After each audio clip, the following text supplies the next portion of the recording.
Hey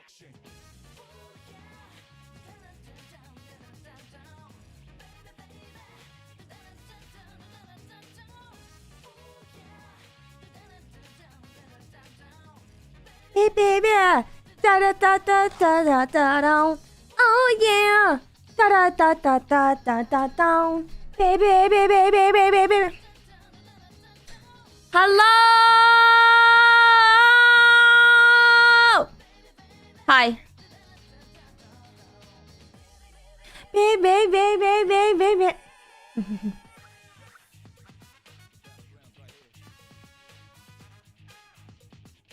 What, no Persona fans in chat today? Oh my god, okay.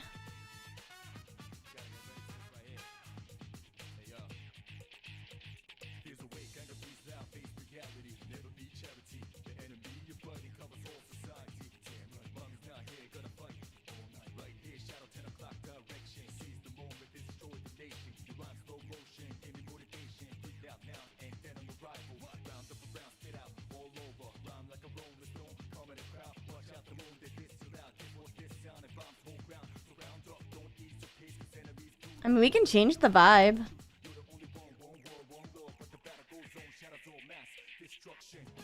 Oh yeah.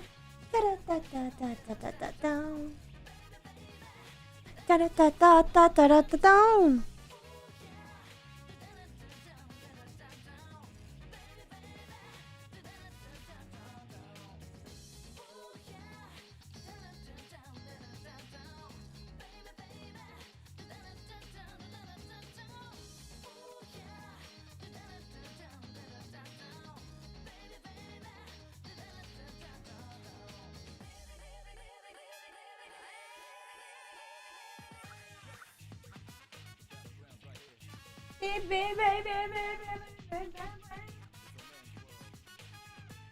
Wow! All right, let's swap screens.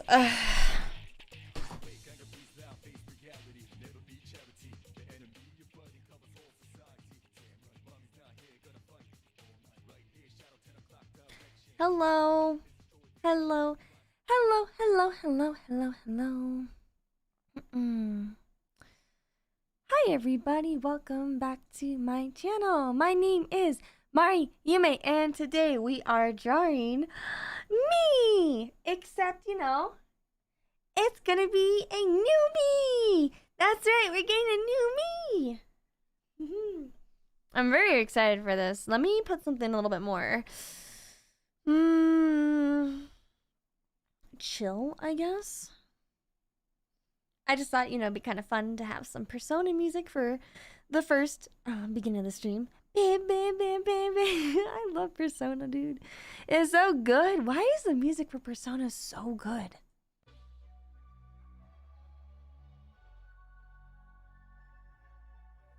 This is a lot more chill, so I think you'll find this a little bit more enjoyable. Yeah. This is a lot more chill.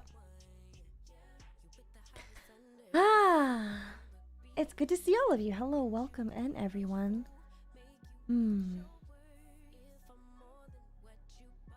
You're so happy to see me. I'm sleepy though.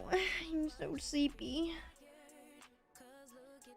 What am I gonna do? Wow. You know what? Actually, I haven't really taken a hot look at my subscribe. Wow, we really are almost at 100k, aren't we? Huh. That is a good question. What are we going to do when we hit 100,000 subscribers? I don't know. Because, well, I don't even know what I'm going to look like. After all, we are going to be deciding what the new me is going to look like. Yeah, we're going to be cooking today. So, who knows? Maybe at 100k we'll debut the new model. And what's kind of nice is that I'm making this from scratch. Completely from scratch. No one is making this model except me. This is mine. I'm doing this. And look at this. Welcome, Raiders. You're just in time. Wow, on the dot. Oh, yeah. I want to play the Persona music again, but they talk too much. Thank you so much for the raid, by the way. Hello, welcome everybody. We are about to start drawing. Specifically, we are drawing my brand new live 2D. We're drawing my new VTubing concept. That's right. I'm going through a rebrand, and I need your help. That's right, Raiders, and everyone else who, you know, is my lovely, lovely, lovely Boba Gain here in the Dream Realm. I have decided for my rebrand. All right. Also, thank you so much. How do I say your name? Is it Arisa? Arisa, thank you so much for the raid. Can we please get a little shouty out here? I actually don't know if the mods are on Twitch right now.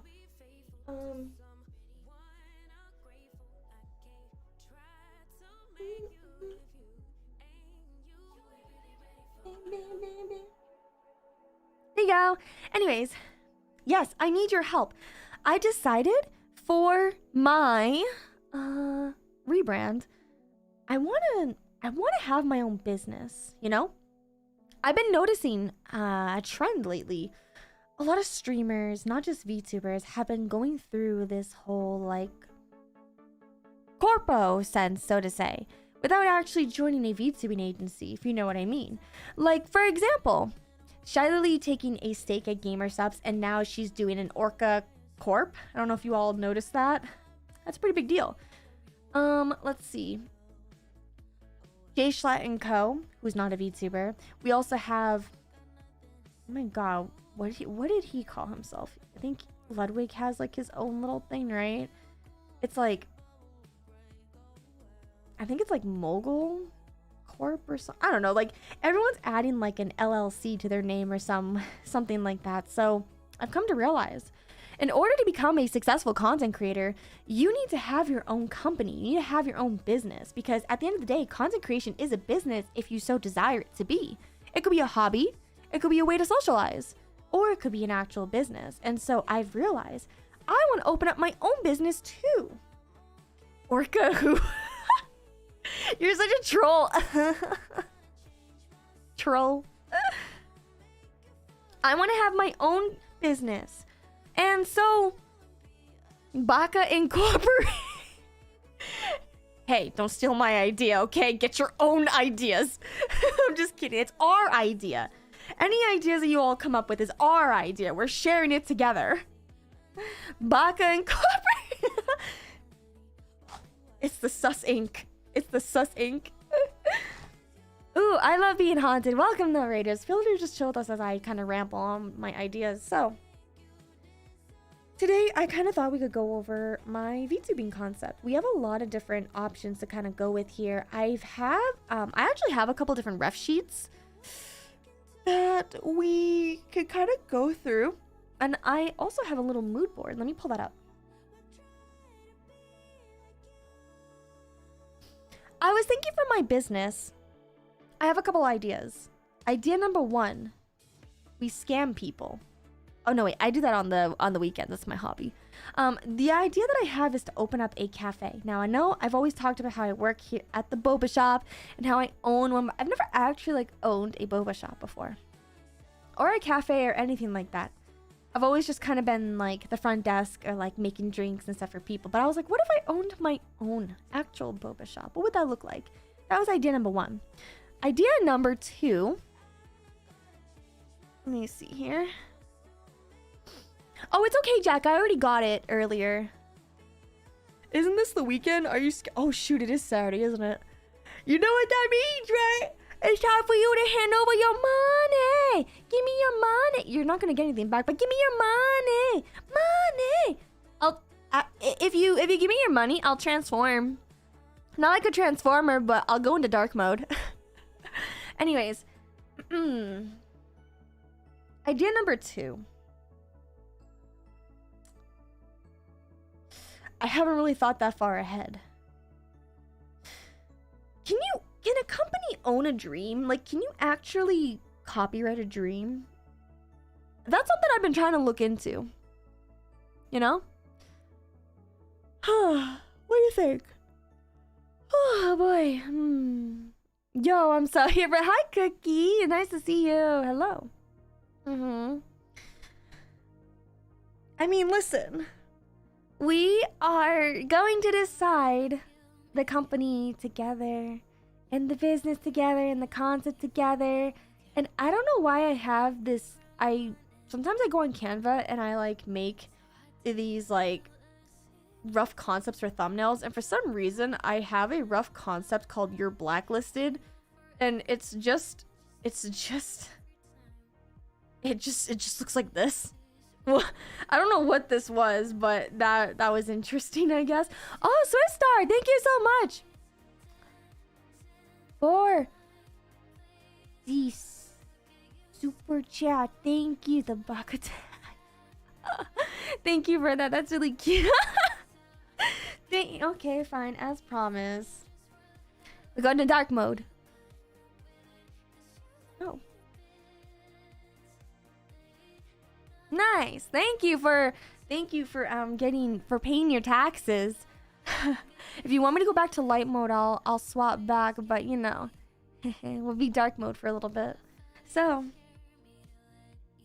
I'm sure you probably noticed right here that I have some eyes drawn. I was kind of testing out Clip Studio Paint earlier just to make sure everything looked good, and I was just coming up with like different eye shapes because I've come to realize that God, where do we begin? Where do we begin? Oh God, I'm gonna cough in your ear. Hold on. Okay, this is where we begin. First, we drink gamer subs.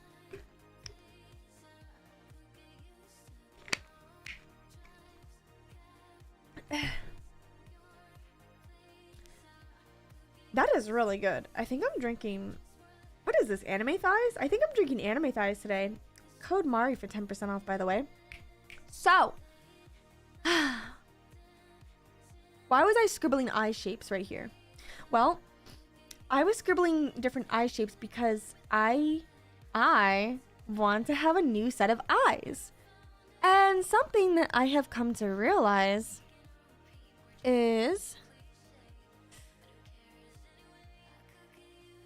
every little detail that you put into your live 2D model matters. Even if it's a 3D model. Just in general, for your persona, your VTuber concept, your OC, every little detail that you put into this matters. And some of you might be skeptical thinking, no it doesn't, Mari. Like, come on. It can't really matter that much, can it? Come on. Come on. But like, look at my expressions, for example. Yeah, that's right, because you're an idiot. But no, seriously, like, look. Look how cute and smug I look. That's all because of the small little details. And my amazing acting skills, of course. But still, a lot of it comes down to the nuanced details. I specifically asked for a more smug aesthetic. Like, I asked for that with my artist and my live 2D animator. I asked to have more like smug type of charm points, so to say. Like key characteristics is another way to word it. So, one really good way to have an interesting like charm point or some kind of characteristic is your eyes. And specifically, the eye shape. I'm sure some people who have drawn, you know, the whole like, oh, you know, rounder eyes is more innocent, and more like small, like circle eyes is more like realistic and serious and older and stuff. Like, yes, that is like a thing. However, it goes a little bit more nuanced to that. We have shapes, you see? You see how like these three eyes are all very similar, but because of the actual shape it forms, it gives a different personality. For this one, I like to call this the bread eye. Some people like to identify this as like rectangles, because it is like a square, whatever. You know, it's like a rectangle. It is a rectangle. It's like a box. But to me, it looks like bread, because it's not a completely square eye. We're not doing some shonen anime type of like eye here, you know, like so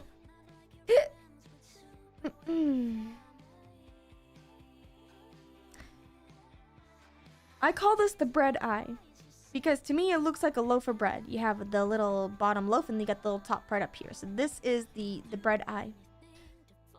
Then you have the tear shape eye, which looks more, it's kind of like a bread, but it's like a saggy bread that looks like a tear shape, which is kind of more like, it's kind of like this one more. That's why like I put it up here.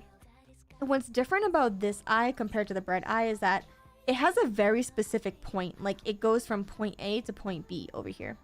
And then this one is similar to the saggy bread teardrop eye, except it looks more teardrop shaped where it's less boxy but more curved. And that's why this eye looks a little bit more lean and flatter. And that's why like the iris itself is more circle. Because something that I have kind of noticed, like look at this little image right here. This is like this eye looks nothing like these eyes because this is a circle eye. This isn't boxed at all. This is complete circle. And you can tell based off of just how it just looks like a circle. And something that I kind of noticed about eyes when I was studying them is that the rounder you have your eyelash, the bigger you can make the iris. I'm not saying like you have to do that, but that's something that I've kind of noticed about a lot of people's like models or just anime in general. Like the rounder you make the main lash, the bigger the eye can be. And then the more like, I don't know if round is necessary, but the more narrow the main eyelashes, the more like smaller and circled the eye becomes. Because if you notice, like this one's like a complete oval, but then like you can do a complete oval with this boxed version too because of just how curved that little bread lashes, right? Or you could have like a more like serious or older character by making it more flat and long. And if you do that, you have to have the iris be like a small little circle. And so I was just kind of like testing out some eyes on like what kind of eye shape I want. Like I even did some more over here,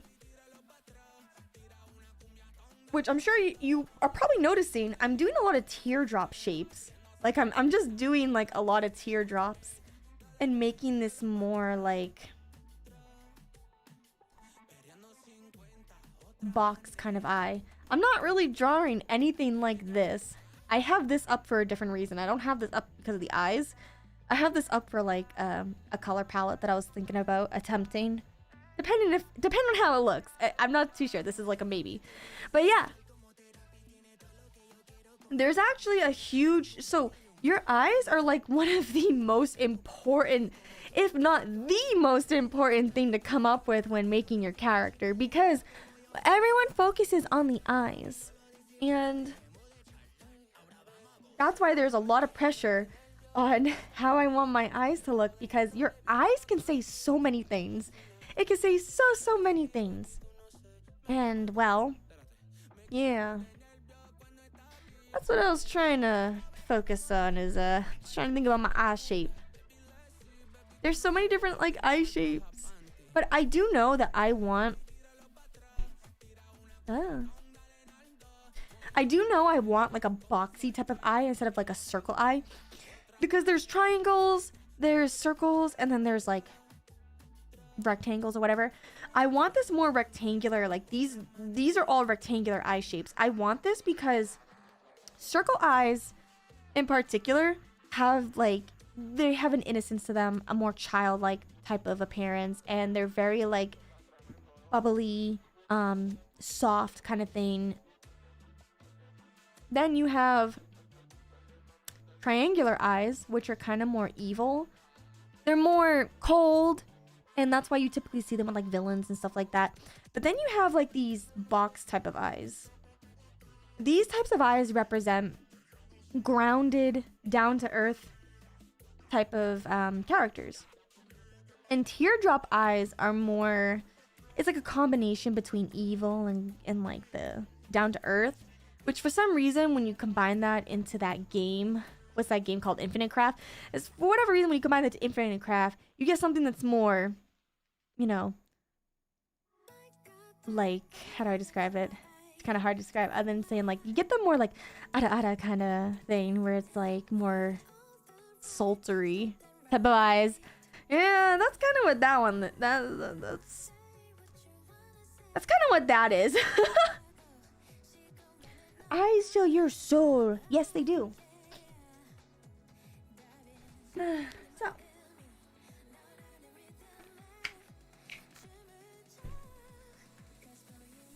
I already know from my model, I have 3 main things that I want in my model. Number 1. Oh, wait. Is this not? Oh, okay. I was like, wait, what's going on? What the heck?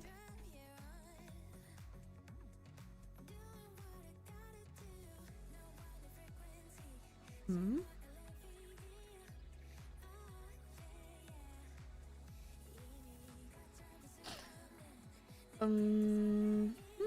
I think I need to recalibrate my monitor.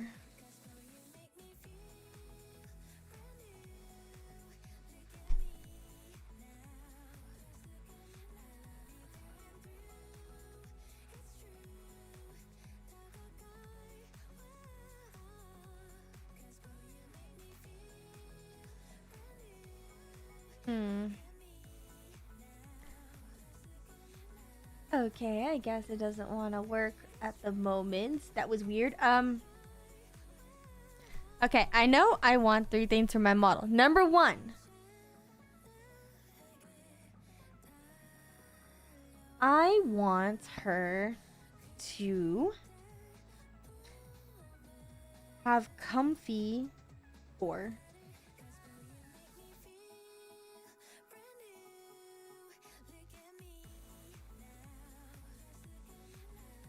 Comfy core.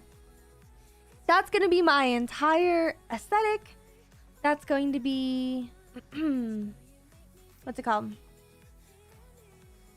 That's going to be like the outfits that I wear, my overlays. I want it to be comfy core.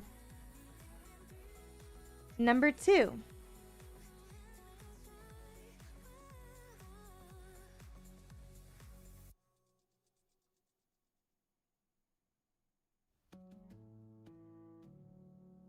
Bobs. I want bobs. Number 3. I want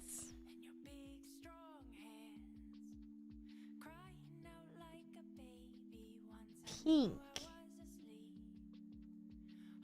I don't know where I will put the pink, but the pink will be there at somewhere. Somewhere in this, there will be pink. And blue.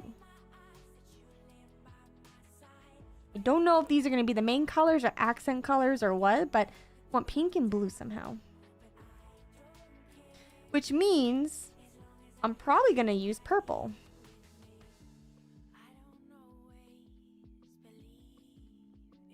So I want these 3 things.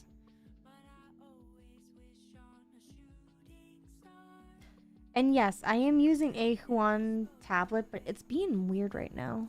I don't know why it's being weird. I might need to adjust my overlay. So let me adjust this, since it wants to be a pain in my ass.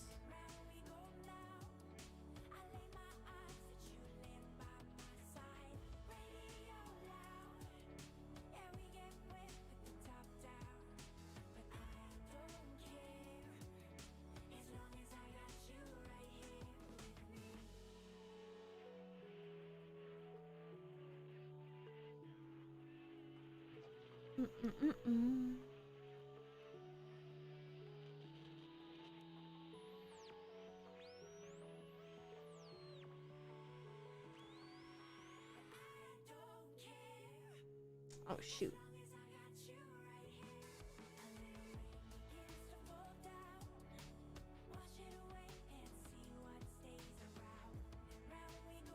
I think this is 1 in 3. No, that's not 1 in 3. Let's revert that.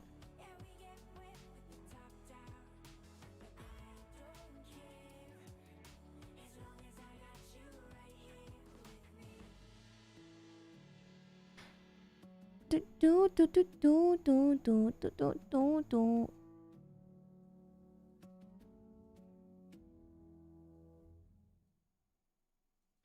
Let me see here. Will I still be a cat?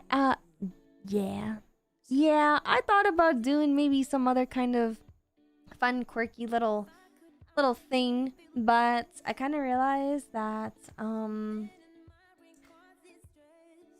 people really like the cat, and cat girls are pretty awesome. And I kind of noticed that there's not enough representation of cat girls, which I know sounds like a hot take because there's so many cat girl VTubers, but there's not like a good representation of a cat girl. Like, no one really like dominates the cat girl thing, right?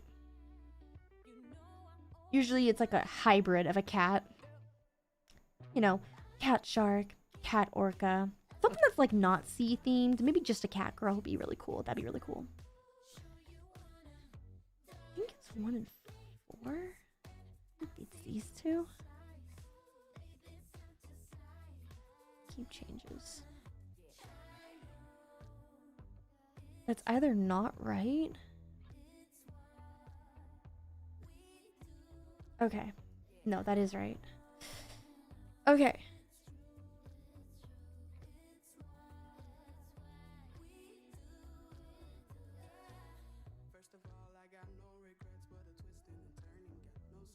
I might have to do it like this. Okay. Let me just recalibrate this.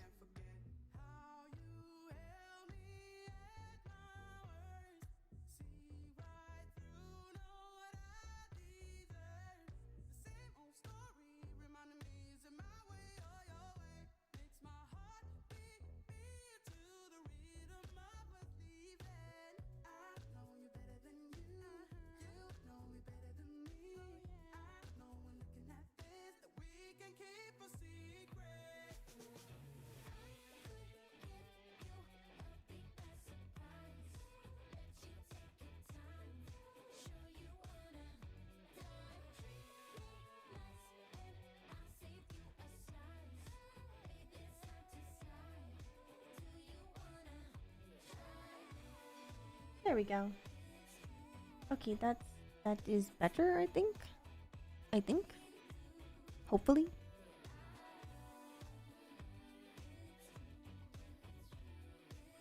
Yeah, I think that's better. What about okay? Sorry, we're not talking about people who are like idols and celebrities and work for a company. I'm talking about indies. Corpos don't count. I feel like that would be a hot take, but they don't count. Otherwise, that's like copyright infringement or something like that. Whatever those fancy legal terms are. So they don't count. They don't exist, okay? We're gonna pretend like they're not real. Let's block them out of your memory. And there's not enough dog VTubers, and there's not enough wolf VTubers or fox VTubers, and there's not enough pink VTubers. We need more. And there's not enough Sakura VTubers also, so we need lots of that too.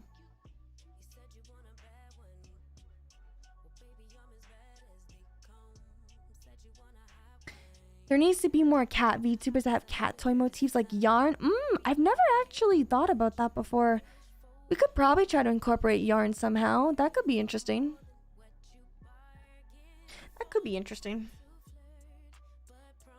Okay, now will this let me draw?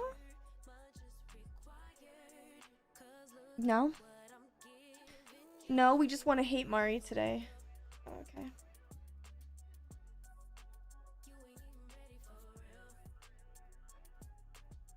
So odd. Why is it not working?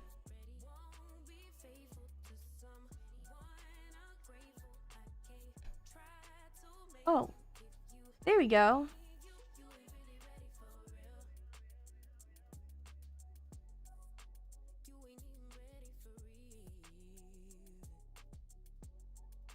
Oh, that's so weird.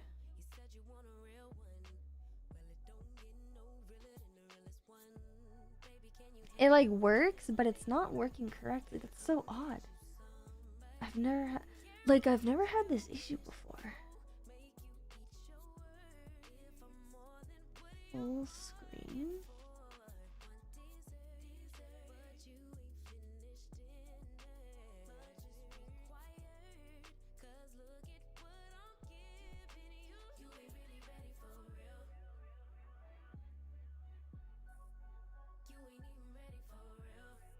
That's so weird. Why does it not?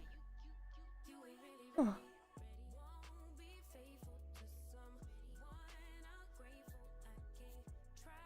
It's like my tablet, for whatever reason. I use a little Huan Pro. Is that what I'm using? Using something like that. I'm using a Canvas Pro 16. For some reason, it's not picking up. No, wait, now it is. But for whatever reason, Clip Studio Paint, it's not picking up the full aspect ratio. That's so weird. Oh, wait. Is it now working? Hold on. Oh. It was definitely working before stream. This is so weird.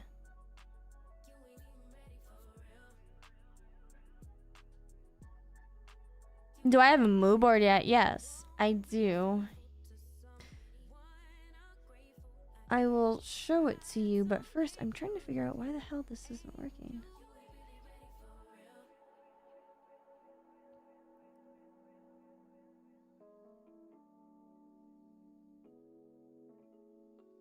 Huh. That's so odd.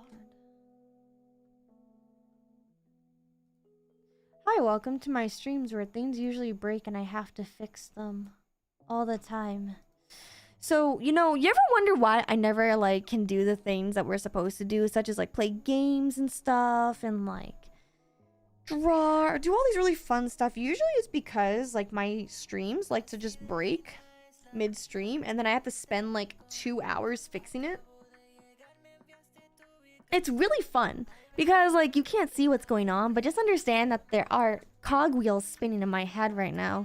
See, now, if I had, like, a really sexy model that just kind of, like, moved around and stuff, you wouldn't care if things broke on my stream because you could just stare at me. But unfortunately, there's nothing really cool to stare at, so you're just kind of staring at me, just blank staring as I'm trying to fix my stream. But don't worry, when I finally make my model, I'll give myself I'll get, like, a really nice, sexy, like, outfit, so whenever my stream breaks, I'll just toggle, like, my clothes to be something really, like, lewd, so you can just be ogling at that for, like, I don't know, like an hour or something while I try to fix my stuff. That's what I see a lot of other people do, at least. Have you seen that lady that's, like, green screening her shorts right now playing Fortnite? That is honestly smart. I should do that.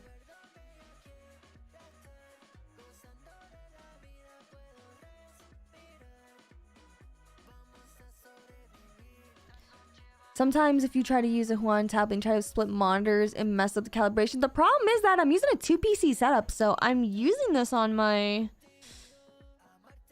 I'm using my capture card.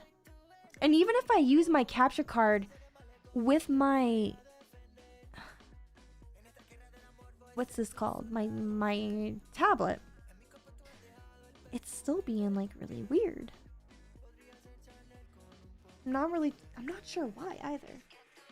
But thank you so much for the bits, by the way. Kenny, I appreciate that.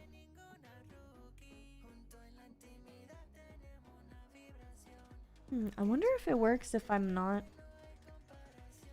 Let me see here. Does it work normally if I just do this?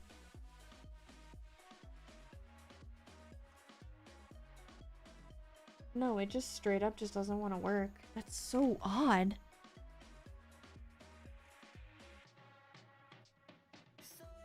And yeah, I'm talking... Yeah. Yeah, I'm talking about... Yeah, I'm glad you know who I'm talking about, Jack. Yeah. Yeah. And thank you, Kenny. I appreciate it. I'm trying to...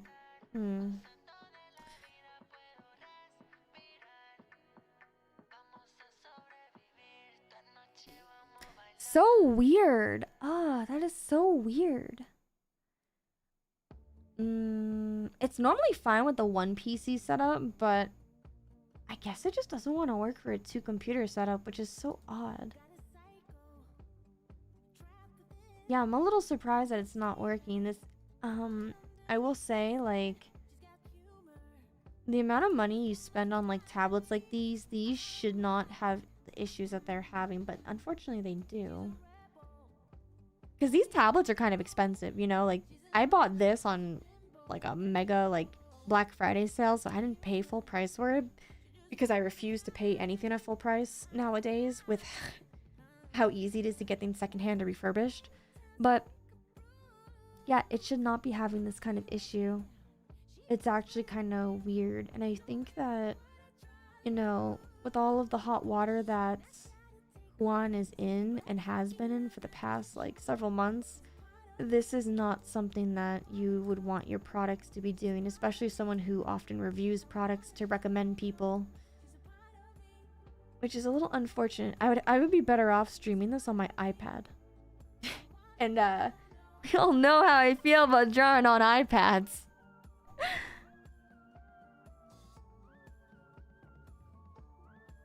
Let's see here. Let me try one more thing. Maybe I can just extend it and maybe it'll fix. Well, no. I think that might not work the way I want it to. What if I did this? Where instead of extending it, what if I duplicate 3 and 4?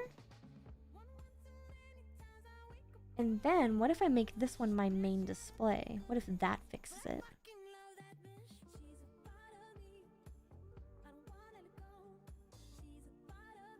I used to use Wacom, but oh my gosh, I don't remember what happened to my Wacom.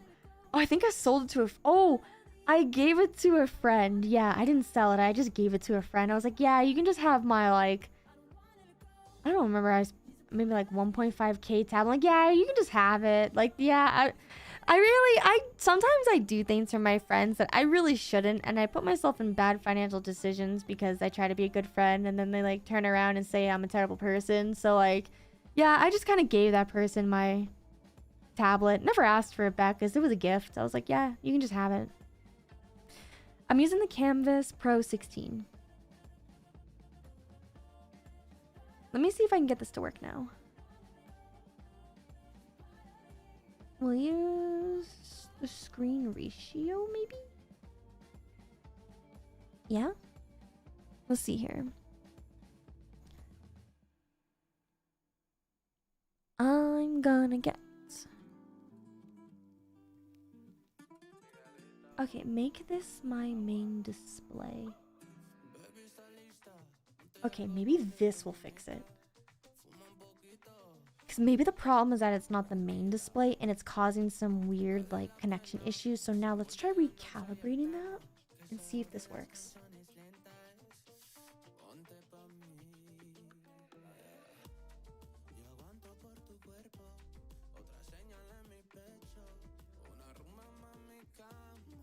Okay, so it likes to work normally.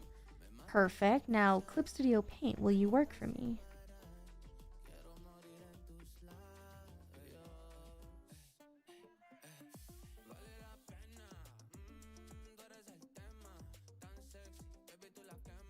So it looks like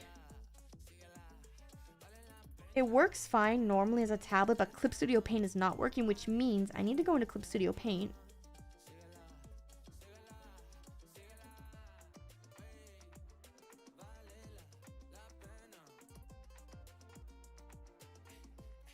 I think it's Clip Studio Paint. I don't think it's the tablet. So why don't I look up real quick?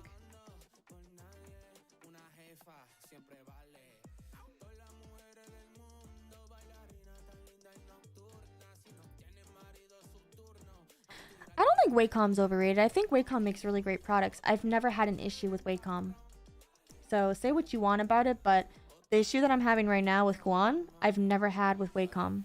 The only problem with Wacom is like, it's like Apple. It's just really, really expensive for no reason.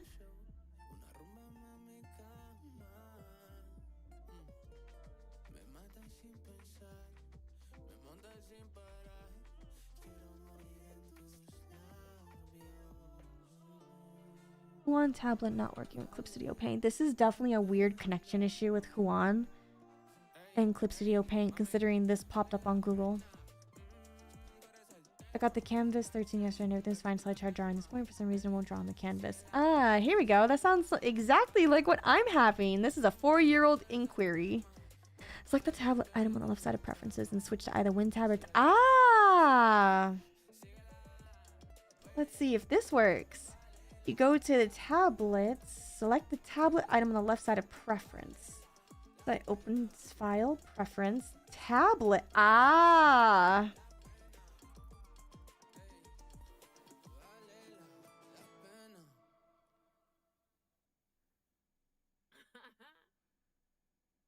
Let's see if this works. I'm a fucking genius. It works. So I'm sorry. What were we talking crap about again? Hmm? What? Yeah. Huh? Oh. What were we saying about it, huh? I got it to work.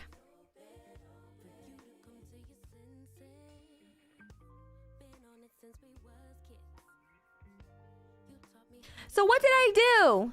This is what I did. If you are like me and you use a 2 PC setup because your computer's not strong enough to handle VTubing, gaming, and existing on its own, so you have to split up into 2 PCs. That's not a flex, by the way. My computer is just not strong enough, so I have like a really like cheaply made streaming PC just to kind of handle the work.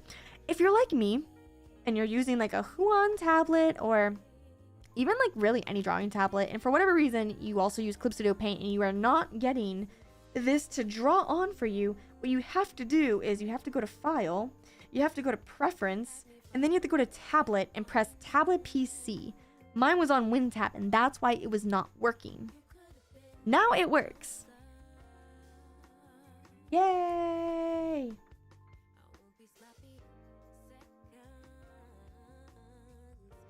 Yay! If I want, there's a VTuber layer profile in the asset store. I have seen that actually, but the thing is, I'm not drawing the live 2D model right now. I want to just draw the concept, which, by the way, the concept that I had meant to show you like 40 minutes ago, I do have a mood board.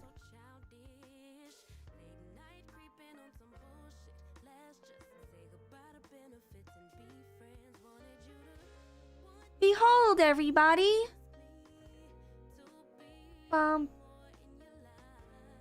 The mood board!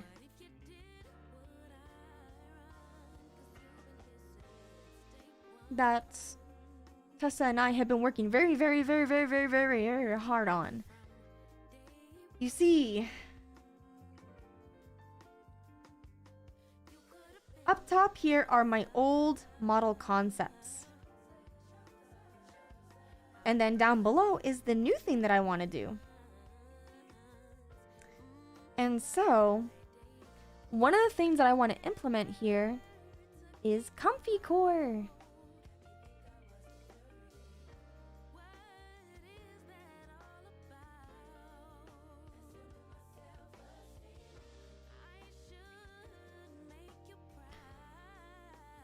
And, well, my idea of Comfy Core is gonna... Let me see if I can, like...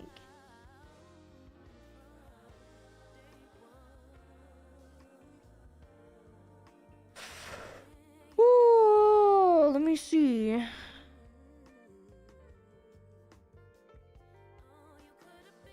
I kind of want to do a shirt that's similar to this. Like, this is the top that I'm gonna attempt to draw.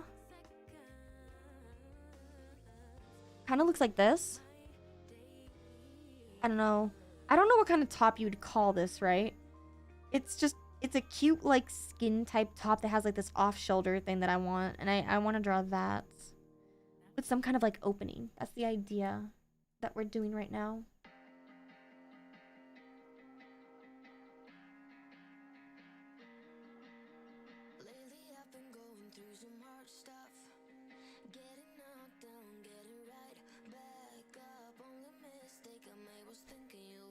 Let me see. So that's the top idea that I want to do, and then I have some ideas for like the bottoms and stuff that we're gonna try to draw as well. Crop top with a window! Yeah, that's like a good way to think about it. Yep. Yes, I like that. It's a good idea.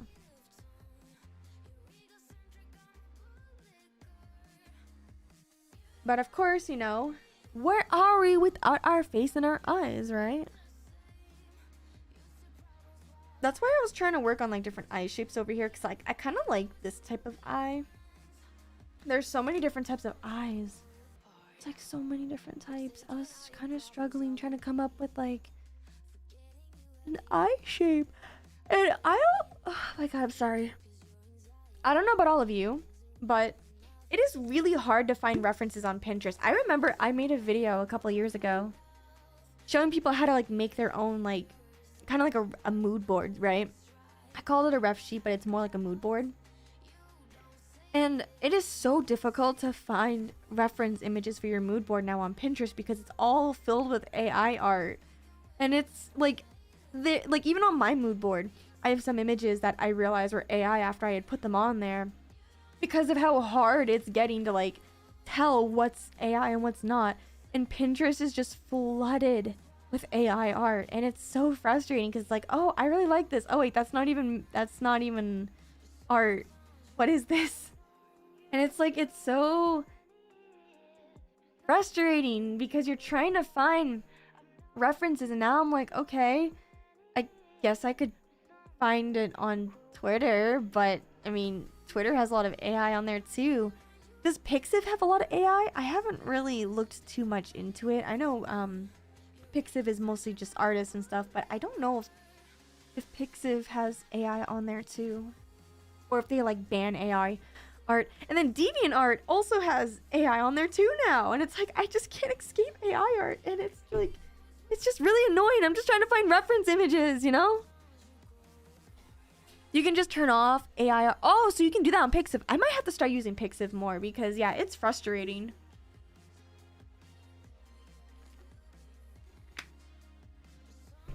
I want to do comfy core, but do I want to have pajamas? So funny that you ask, that you mentioned that, because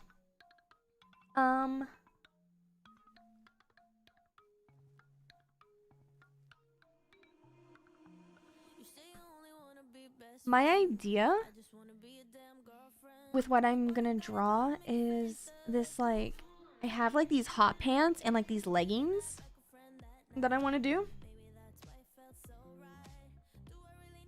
So I want to do like these like short type of things, and I want to have like these types of leggings, and then I want to have like these like chunky type of shoes, and then to make it more comfy, I want to have like this what's it called? I want to have like this little like flannel thingy to kind of make it more comfy. That's kind of my idea. So yeah, that's what we're drawing today. Because this is like an outfit that I would love to wear and stuff, you know?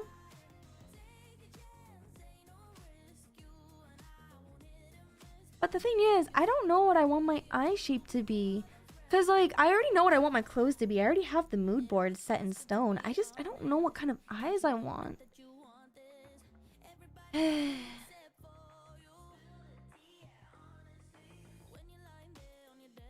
So, maybe you can go to Pixiv.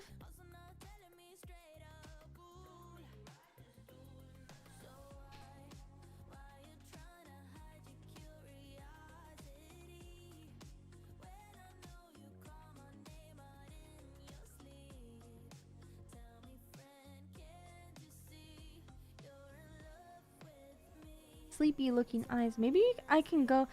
Well, I don't know if I want to do sleepy eyes per se, because I feel like if I do sleepy eyes, that's gonna be more like... I could do sleepy eyes. It's gonna be more sagged down. Oh, remember how I mentioned earlier about eye shape matters? There's another thing about eye shape that's really, really important. So you remember how like I talked about the box type is more earth and like down to earth and grounded. Triangles is more evil. And circles like this is more innocent. Well, there's another way you can add emphasis besides just shapes. The points. The point. So you see how I have these two like bread loaf type of eyes? Here, let me move this closer. These are two bread loaf shapes, but they look very different because this one has the point upward in a more neutral position, and this one has it pointed downwards. This, when you point the eyes, when you have like it's the side lash, like the big main side lash. When you have that pointed down, it gives it that like droopy, sleepy look. It's like puppy dog eyes. Good example of that is, look at Shy Lily's eyes. Her eyes droop down, which is why they have that sleepy, droopy puppy dog shape. Or you can have them pointed upwards, which has a more smug, sultry, like nuance to it. Has that more mature aspect to it. When they're droopy, it's more like on like the sleepy type of side, and they're up more. They're more like alert. Yeah, there's like a lot of nuances that you can do to with just your eye shape, and that's why there's so much emphasis on the eye, which is why I'm like stressed out about it.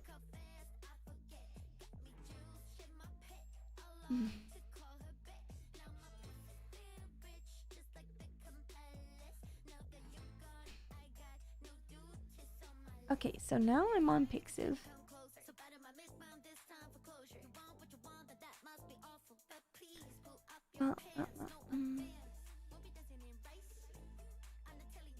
What if I look up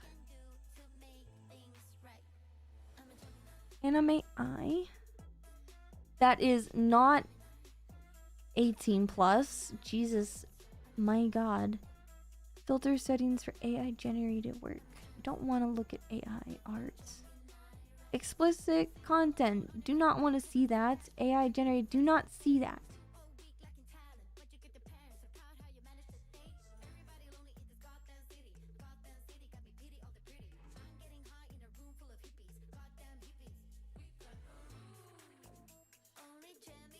Okay, let's reload this. There's still some very questionable things on here. This is something that I don't like about Pixiv. It's too horny. I'm just trying to look at anime eyes, dude. Why is this guy shirtless? I don't want to look at that. I just want to look at eyes.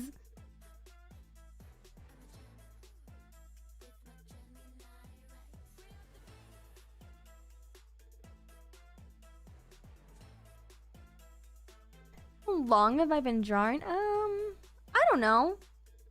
Something. I've been drawing, that's for sure, yeah. I haven't really been drawing a whole lot. Why are these so lewd, dude?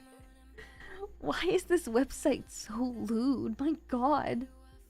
Can I have some safer work stuff, please?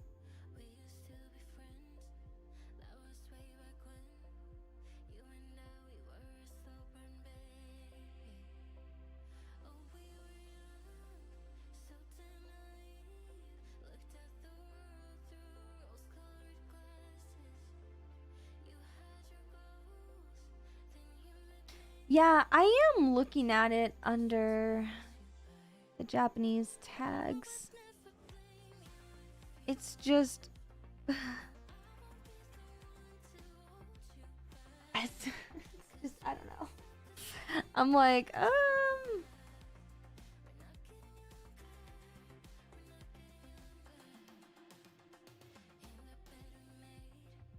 Okay, so I was kind of thinking of like maybe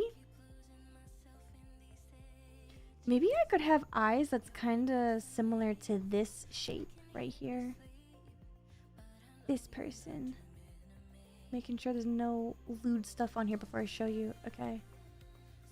What if I had eyes that are similar to this? You know? You see how it has like that box type of shape? But like the lashes are kind of more elongated, so it's not, you know, super circle. I kind of like these. Like I like this type of shape. So I like, this is kind of like what I want to go for. I think it's just because you're not honest. It doesn't know what I want. Why does it think I want loot things then? What the heck? You know what? That's fair. That's fair. I should just start spamming like on here, just going down a whole rabbit hole. I really like these types of eyes shape. That's what I was trying to draw earlier before stream. I was trying to conceptualize like these like eye shapes. So I think for me, if I were to do something, I think I'm just gonna do something kind of rough.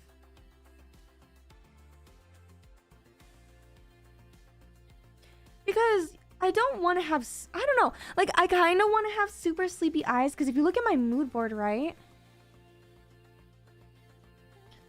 If you look at my mood board, I do have eyes that I was thinking about doing.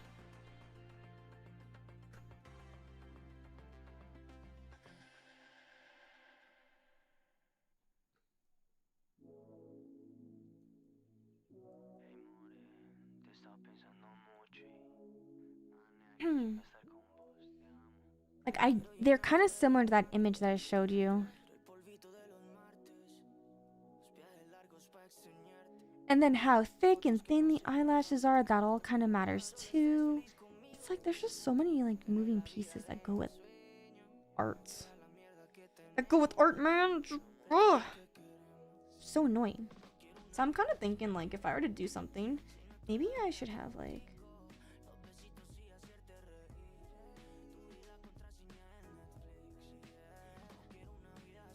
this is just kind of like a rough sketch, right?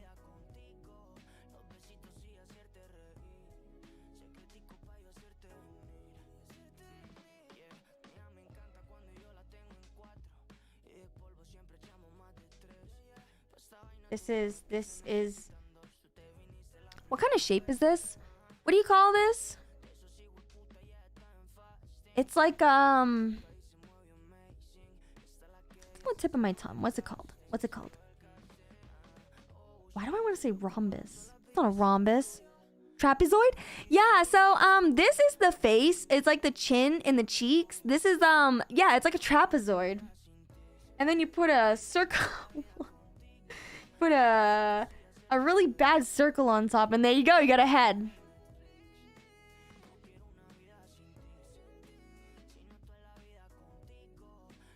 This is how I actually sketch. I don't do the whole stupid, let's draw a circle and then let's calculate the lines to make. No. I just kind of keep doing this until it looks good, and then I erase it, and then I just kind of and then I just start erasing the extra lines until it looks good. But it doesn't matter. It's just a rough idea.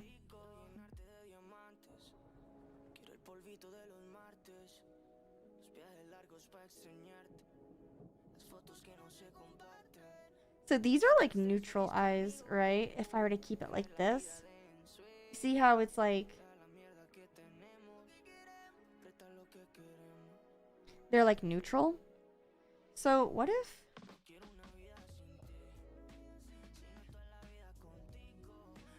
we did like this shape? Kind of like a checkpoint. Kinda. It's like a hook. It's kind of like this, right? Except not, and better.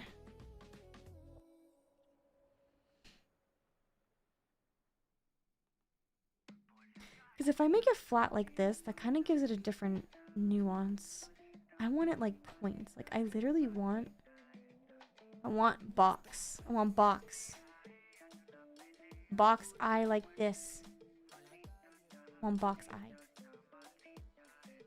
Something more curved like that.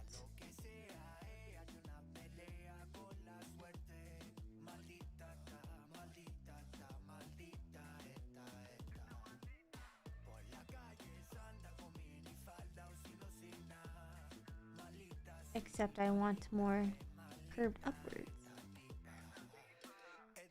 I want something more along the lines of this.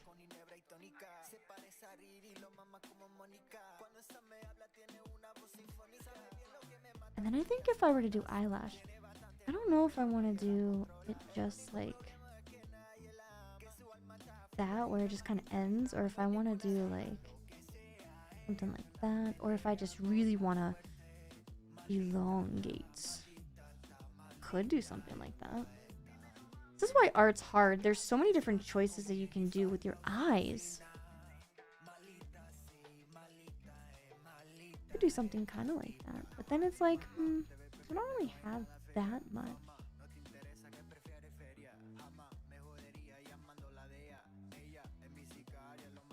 Maybe kind of like something like this, maybe, but I don't know if this is the eye shape that I really want.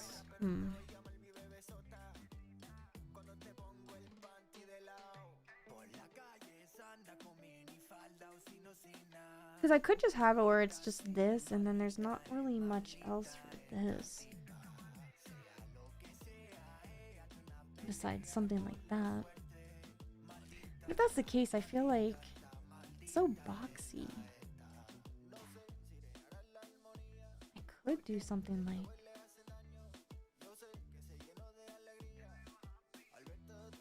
that, where it's not even...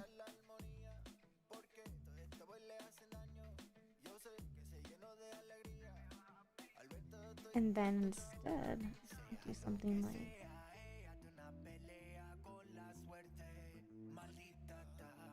where it's like kind of small. And then it goes like up like this maybe. But I feel like that's like off with the eyelash. Ooh, I could do... Ooh? Could do something very similar like this. Looks kind of cheeky if I did something like this.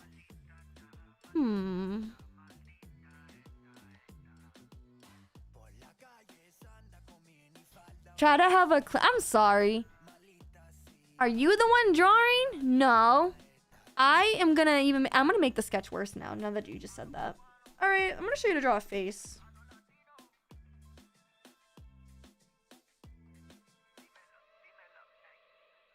So you start off with a circle. And then you go down and make a straight line. And then you just... you make an ice cream cone. And then you cut off parts of the ice cream cone because you're scamming your friend. Because your friend sucks. And then you make an upside down house just like this. And then you take an even bigger brush size. And you want to like outline what you had just made. So you want to go... something like that, right? Oh, hold on. Let's fix it a little bit.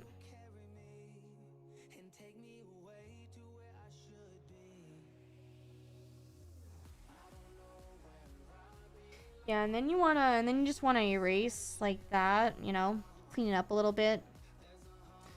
And then you just wanna sop it off. Yeah. It's a little long. But, you know, he's got a long face. And then you just want to... oh, let's make that a little bit. Yeah, there you go. Yeah, you just want to like wing it. It's okay. Eyes aren't symmetrical anyways, right? You just kind of want to wing it like that.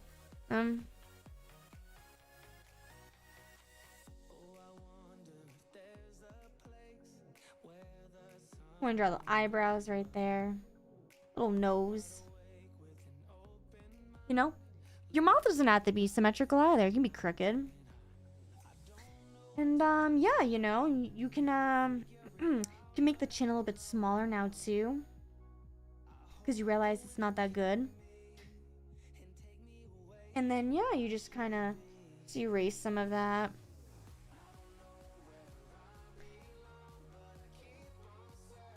And yeah, there you go. And then you kind of, you know, just kind of go back in, and then you just kind of like fix it up just like that. Make this part a little bit thicker, you know, just to kind of really get that shape, right? And look, it's starting to make a face. Yeah. Are we learning yet? Are we learning? Are we learning? Here, you know, we'll even make it a little bit smaller. I feel like the head is just a little too big. Here, let's just make that a little. Just a little bit more circle. Yeah, there we go. See, look at that. That's you. That's you when you tell me how to draw. Stupid baka. Anyways.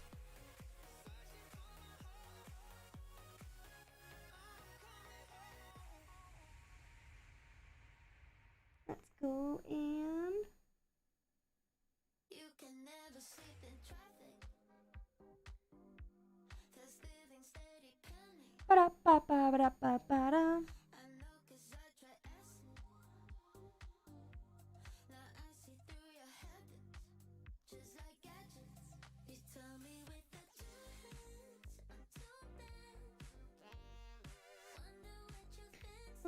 To be right there. I can't believe I was gonna play Nikkei and also draw at the same time. I don't know how I would have set the stream up, to be honest with you. Speaking of which, I haven't even done my dailies yet.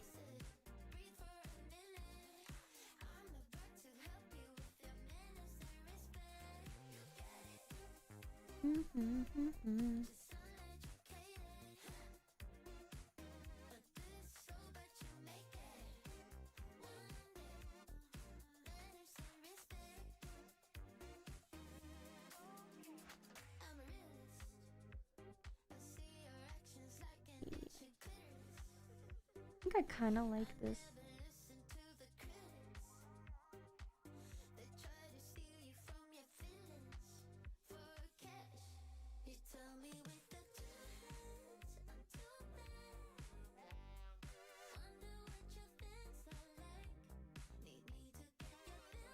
I kind of like this eye shape though.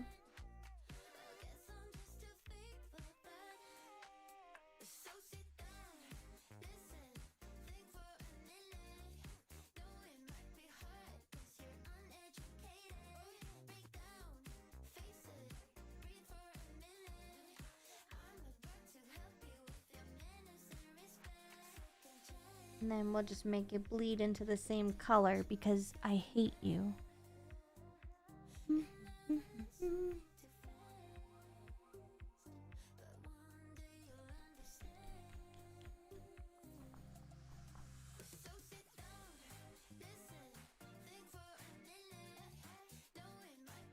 Something kind of more along the lines of this.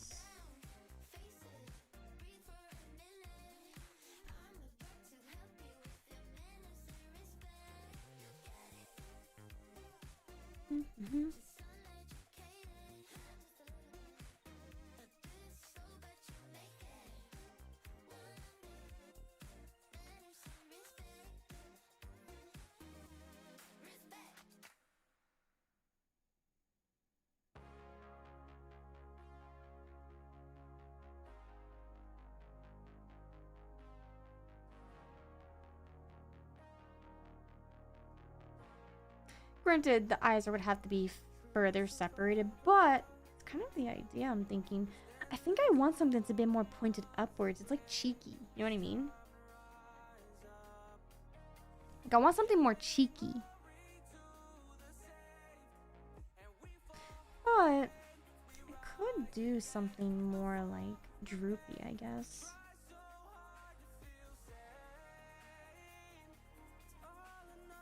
Face shape kind of matters too, doesn't it? I don't know if I want to have like sharper. If I want to be sharper. Or maybe. Oh, wait.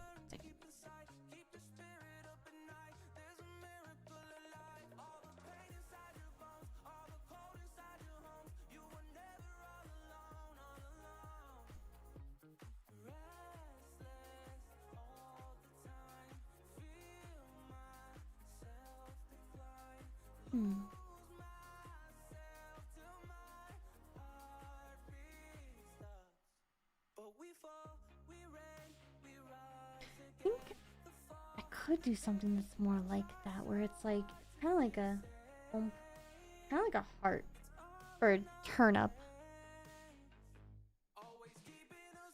I don't know if I want to have a really like puffy face. There's so many different things that I wrote here. There's so many choices.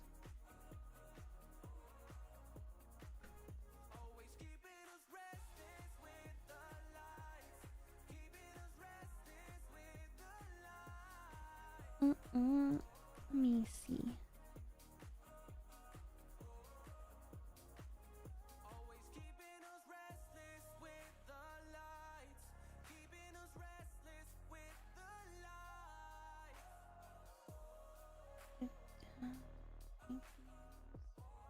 I have to open up my folder of references on here.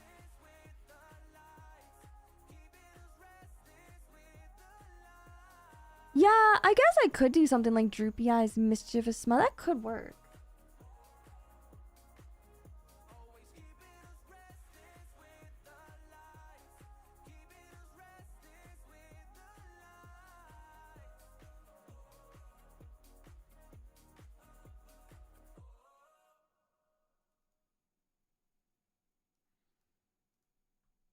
Let me open up my reference folder.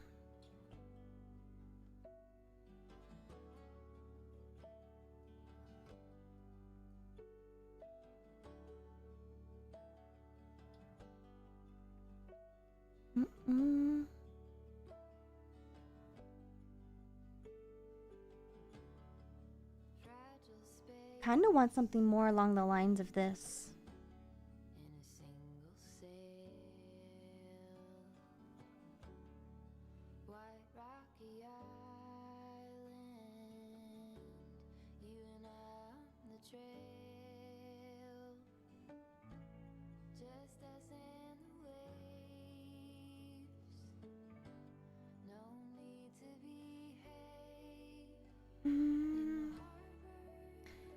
At least I have the mood board ready. It's just sitting down to draw it is like the hardest thing. Because it takes a lot of confidence to draw. Like, you have to not be afraid of drawing a bad line. Or your sketch is just kind of looking like garbage for the first, like, 200 attempts. And I think that's why a lot of people kind of struggle coming up with their concept, is because they're embarrassed to show people their art. It's why I don't stream art a lot of the times, because like I constantly have to deal with people just making fun of my art. And I'm like, alright, I want to see you draw. We're gonna go with like comfy core, but I'm trying to decide how I want to draw my face and stuff. You know, I kind of like this too. It's like similar, but different. Like, you see how this is the more like teardrop boxy shape? Well, this is similar, but it's like more narrow. I feel like when it's more narrow, it looks more sleepy. Kind of like this.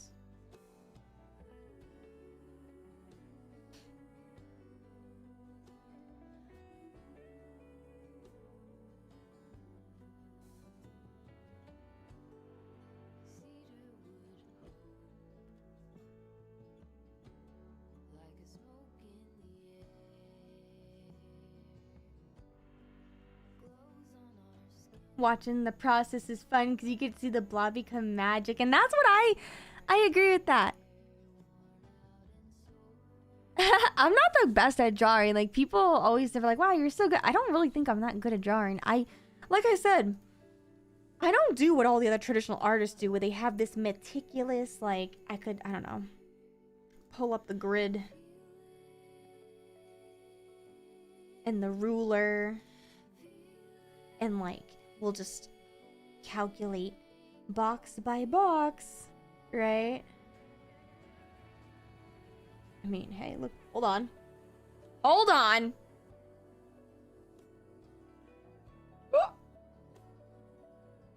Okay, maybe there is maybe there's a reason why everyone does it this way. Regardless, I like to do it.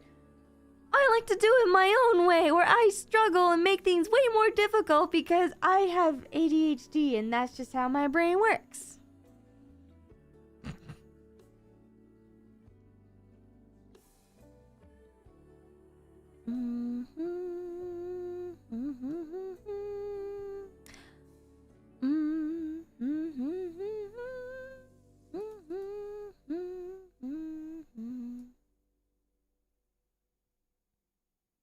Yeah, you gotta start out. You gotta listen. I aspire to draw as good as, like, I don't know, so many different types of artists. I aspire. I aspire. Oh, here's a perfect example about eye shapes. Okay, I finally found. I was like, I know I have a reference somewhere. Look at this. Shout out to whatever this @ username is. These are, remember how I mentioned earlier about eye shapes? And how it can really change your character a lot based off of, like, you know, you got the triangles. You got the... This is more triangular. You got, like, the rectangles. These are all, like, different rectangles, I think. Yeah, I think these are all rectangles. Just with different point marks and narrowness. Yeah, these are all rectangles. And, like, I'm kind of vibing with either this eye, or maybe...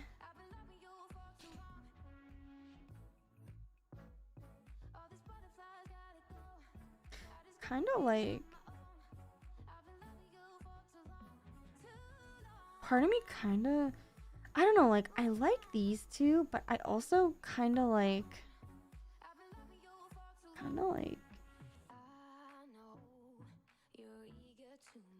these two too.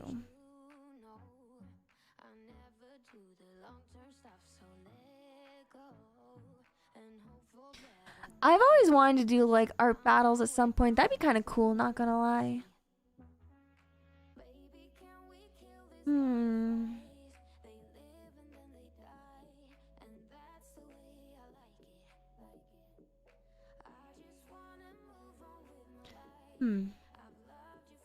I'm gonna keep this up here too for my little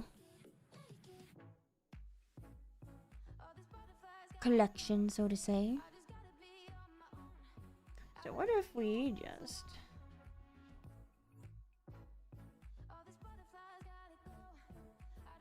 we take our circle. Oh wait, that is not... we take our circle.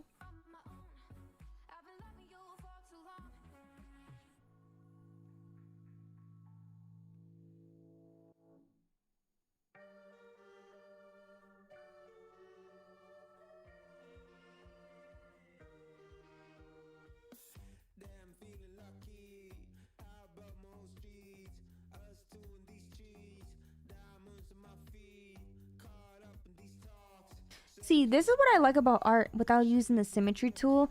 You just draw one side really, really well, and then you just duplicate and flip it over because I'm too lazy to get the symmetrical tool out.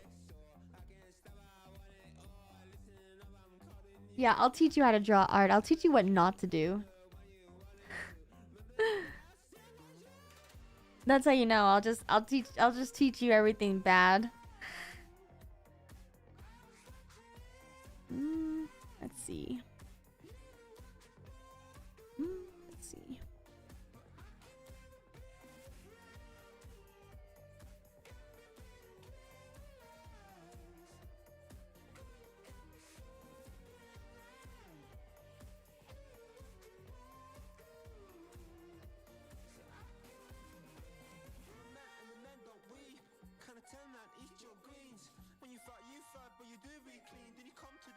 Kind of something like that. Except, how big do I want the face to be?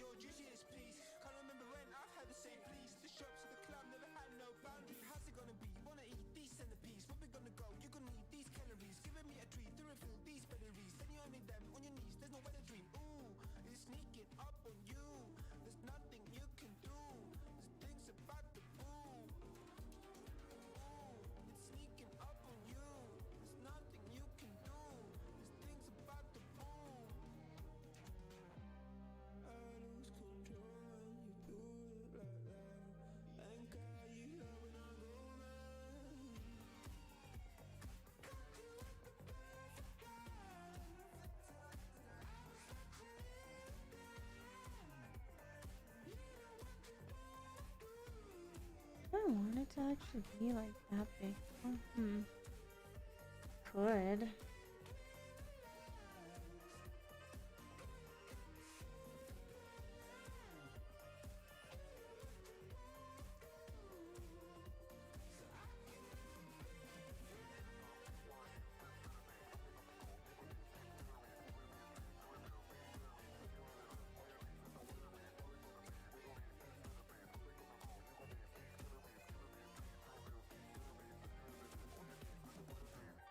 Could be more like this, or I could just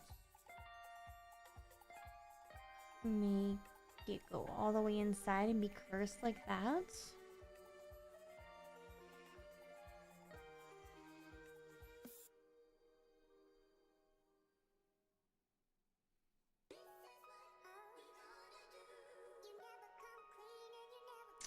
Oh, that's right.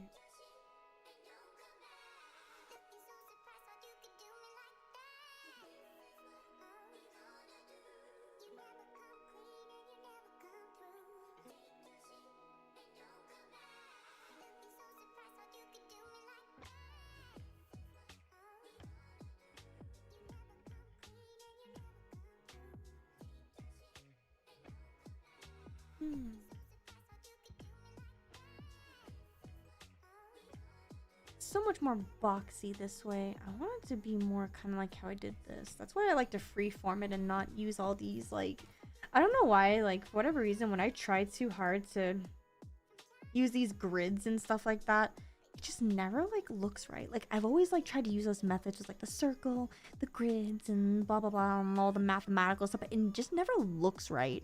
At least when I freeform it, it looks somewhat normal.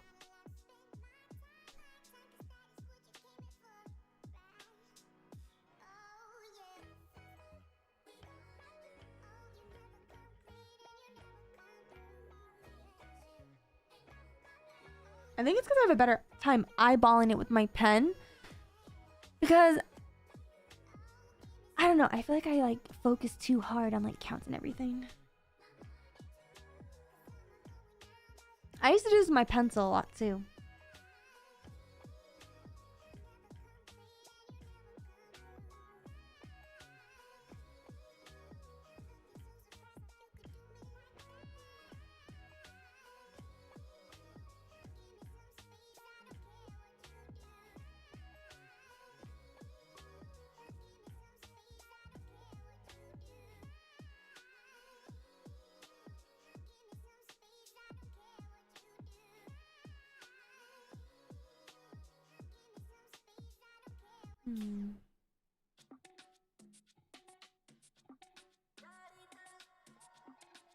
What if I did something more like this, where it's like I just had an eye like that?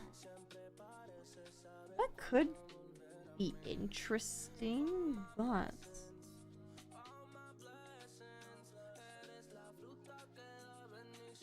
I feel like that's so mature for me.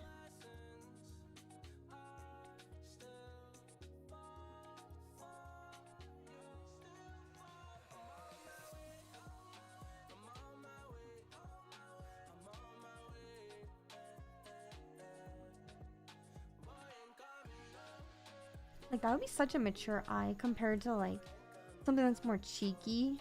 And it's also too small for this face, but still, like, I think I still want to do some kind of hybrid of this eye.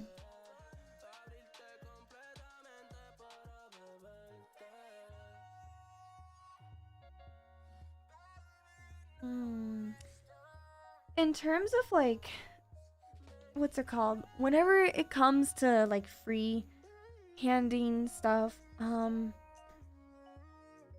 just look at a bunch of like different reference images or photos of just models and stuff, and I kind of like, I do what's called observational drawing. That's what I do.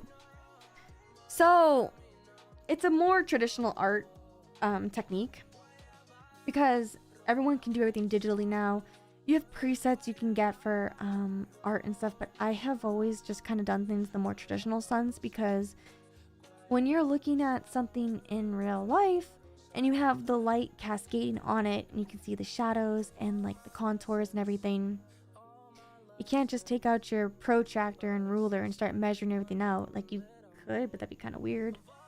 You normally just kind of have to eyeball it and try to get the contours to match with what it is that you're seeing. And that's something that I take to digital art as well. Not a lot of artists really do that because, again, you can do all the digital methods that are out there and all the techniques, but that just doesn't work for me. So a lot of the stuff is from observations. I just have a lot of photos up on my screen that that show what it is that I'm looking at, that I'm trying to kind of use as my guide. Yeah, I like observational drawing. Granted, it's slower because of I have to keep looking at it, redrawing, erasing, and blah blah blah. And so yes, it is a little bit slower, but there are ways to do it to make it faster. It's just, but I'm sorry, I keep yawning. I injured my wrist a couple days ago, and I had to get x-rays done on my wrist. I'm still waiting for the results back on that to see if I fractured it, because if I did fracture my wrist, I'm gonna have to wear a cast. And there's a good chance that my right hand that I used to draw, if it is fractured, it could take months to heal. So as I'm trying to draw today, it is a little like uncomfortable for me to move my wrist the way I normally do. But I really wanted to just kind of conceptualize some stuff here with all of you today. But it is really difficult for me to kind of like be at my desk and have my arm at this angle. Even though I was playing Nikkei yesterday, I'm just having issues with my wrist. I can't stop yawning. I could have drinking Gator Subs, but my god, I keep yawning.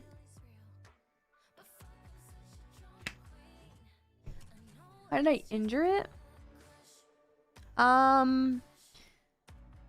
Working at the boba shop and giving a customer their drink, the cash register popped open and hit the little bone that's like connects to your wrist from your, I don't know, your like lower arm to like your hand. Yeah, like that little bone that sticks out, it like smashed into it.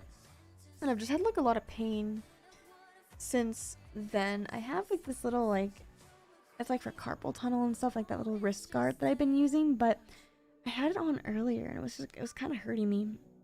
So I'm still waiting to get the results back on that to see if I sprained it or fractured it. I'm hoping I did not fracture it. I'm really hoping I just sprained it, because if I sprained it, then that just means I can't really use it a lot, and I can try to start drawing with my left hand. It's gonna be a lot, you know. It's gonna be a lot slower if I use my left hand, but it's not impossible.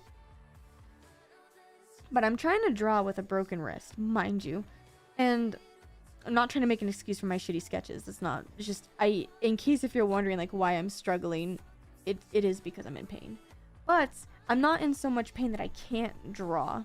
Like the pain right now, it goes from like that little part of your wrist all the way to like my elbow. It's like this dull burning pain, which is why I'm like, there's a good chance I might have actually fractured it, because I think if I sprained it, it would be more painful than this, but it's not.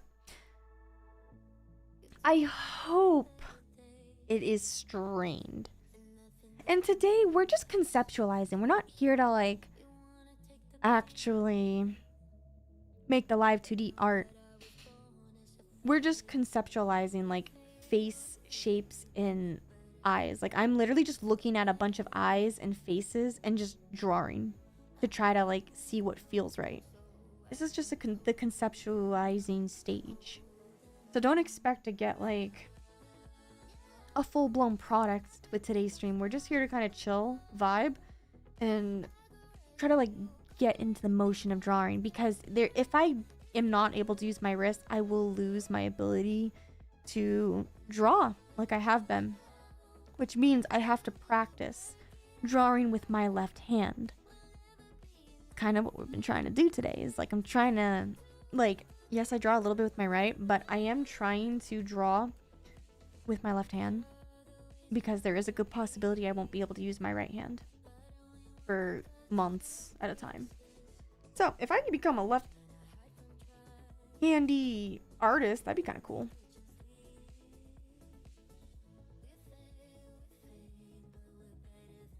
Yeah, I'm trying not to strain it more. I just finished an art commission. There's like a couple more things I gotta do on the art commission still, but it's just I can do that with my mouse. I don't have to actually draw. Like what's it called?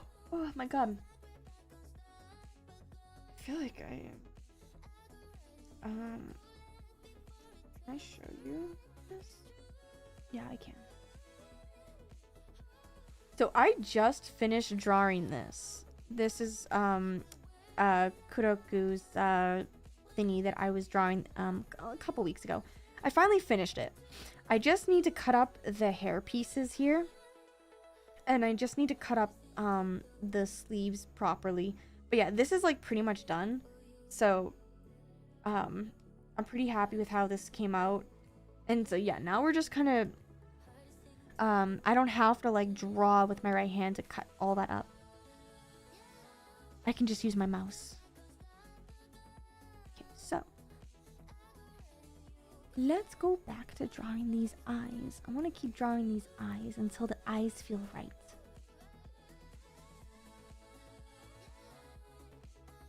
I really want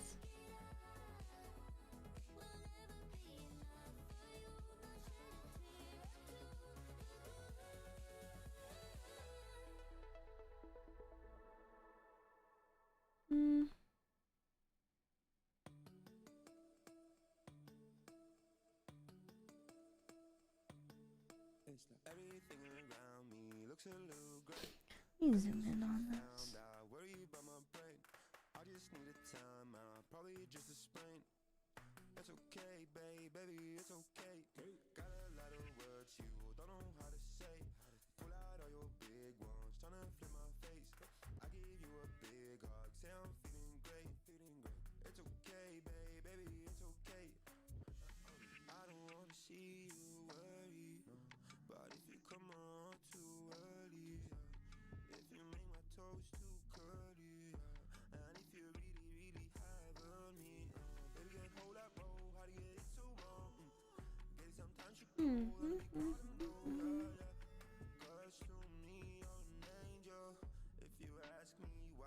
Maybe something like this could be kind of interesting.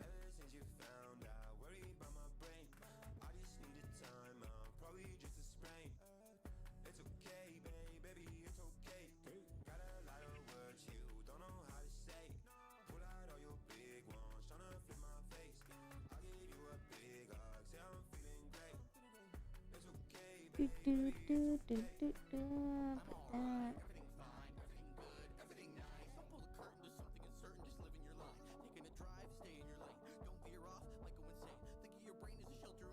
I kind of like this like split eyelash look. It's kind of fascinating. I've never seen any VTubers with this. This little like split eyelash look. It's really interesting.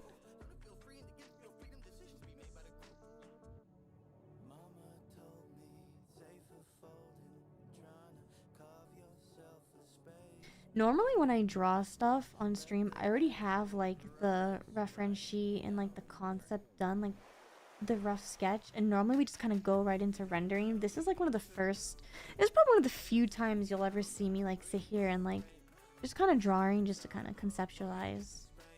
Because I know not everyone enjoys this process. The unfortunate reality is if you want to get good at art, you kind of have to sit here and just do this. That's really the only way you can get better is, you know, drawing and like actually doing it.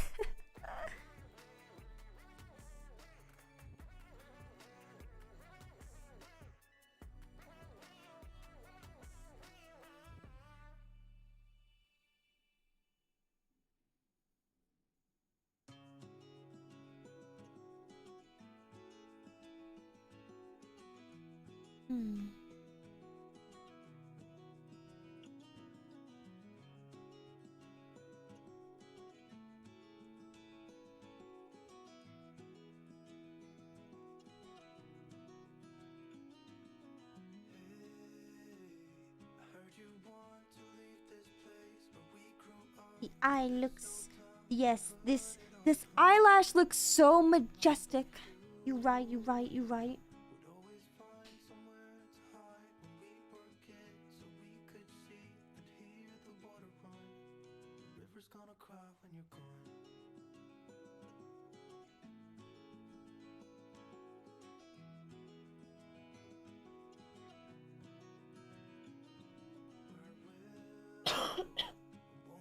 You have to learn how to render? Same! I suck.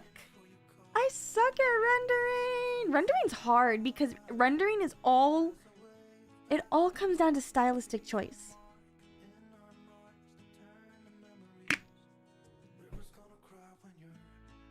Scribbly.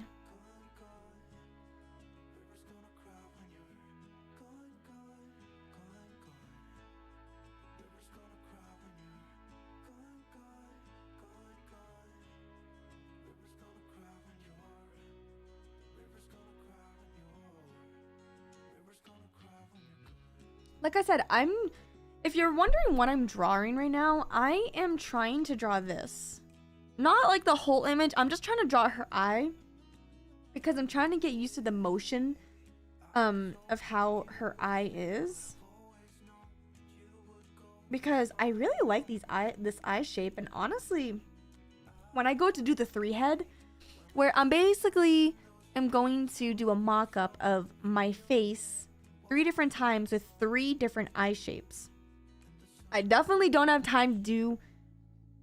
Well, maybe I have time to do it today, like a rough mock-up. I won't be able to do any like render or anything like that, but maybe today the goal is to do 3 heads and just have 3 different eye shapes, and then maybe we can all vote on which eye shape to go with.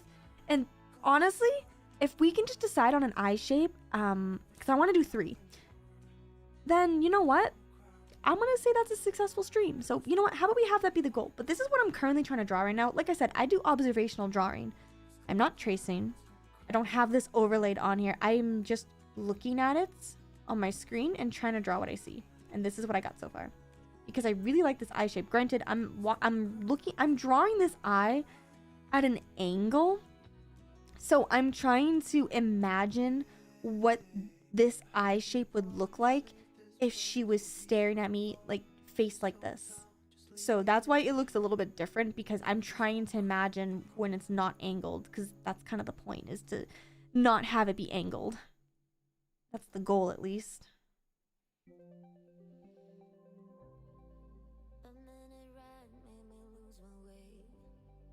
And I think this is what the eye shape looks like.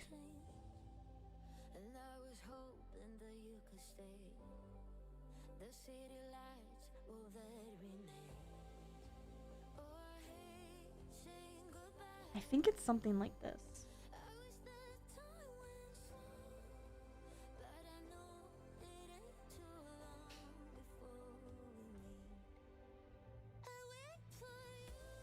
And again, I don't have to match it 1 for 1, because again, I'm not trying to copy someone else's eye. This is just like the rough idea of when I said earlier about how the size of the eye...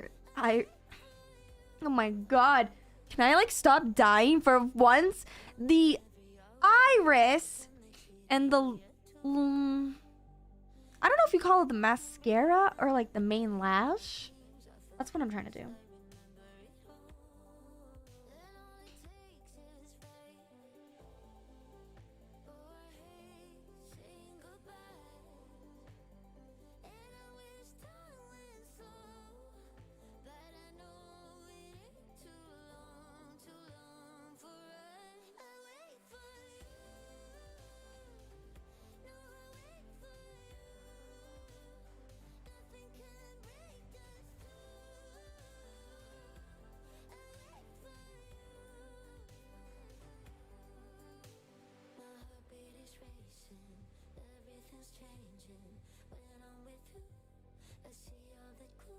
I want to play Persona. I've been playing Persona 3 and it's so good. It's so fun. I know that's like really random, but like I have had this stupid Persona song stuck in my head. That's why I played at the beginning of the stream. I'm so into Persona right now. I wanna like, is it weird? Like, is it weird that if I could just rebrand into like a Persona character, I would. Ugh, the copyrights. So instead, I gotta steal Catherine's entire plot. I'm just kidding.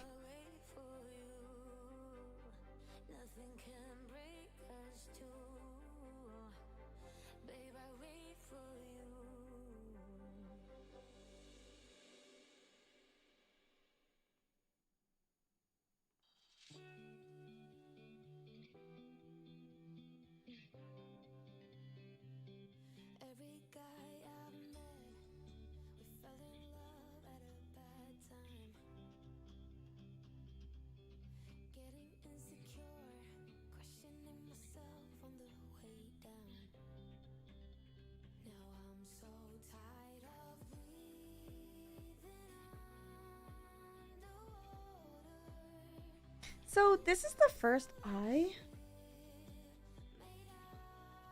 And yes, we will go with the symmetrical ruler pretty soon to like clean this up. This is just a rough sketch of an eye, everybody. Congratulations!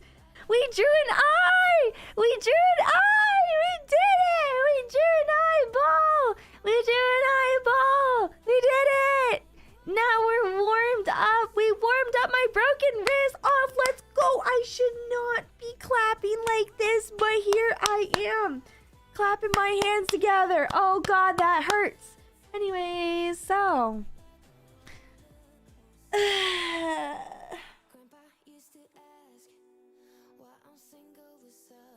Alright, we drew our first eye. I hate it. I'm gonna erase it. I was kidding. I'm kidding.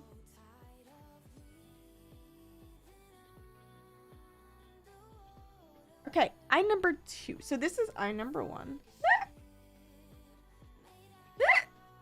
Oh God, what the hell was that? I don't know what came out of me just now, but that was weird. Okay, oh, I'm sorry about that.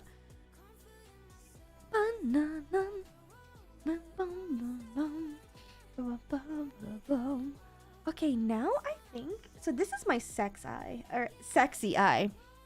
This is my sexy eye. This is the sexy, mature type of eye. I think I'm gonna, you know, this one. Let's try to do something that's more like. Let's do like a droopy version of this. Like, let's try to do a droopy version. More eepy! I'm using Clip Studio Paint.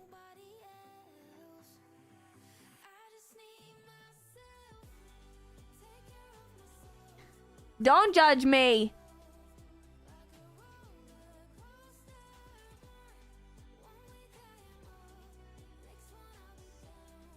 Nothing. I didn't say anything. I didn't say anything.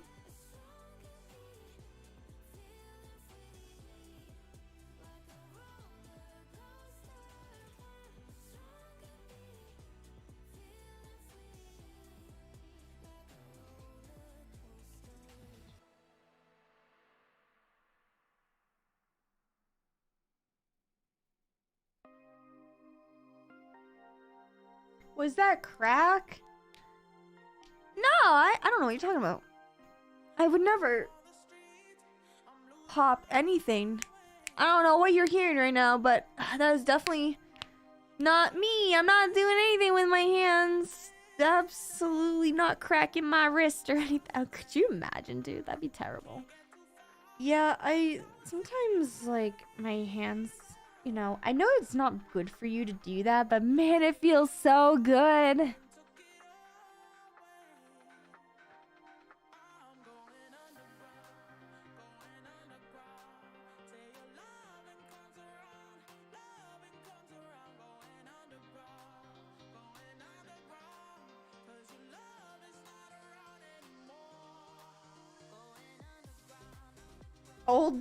It's not old bones.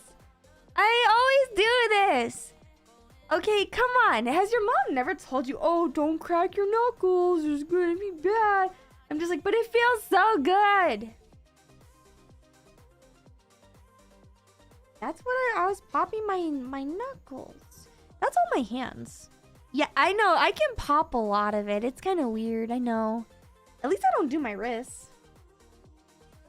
It's because I don't stretch enough, to be honest. You really should stretch your hands, especially if you draw.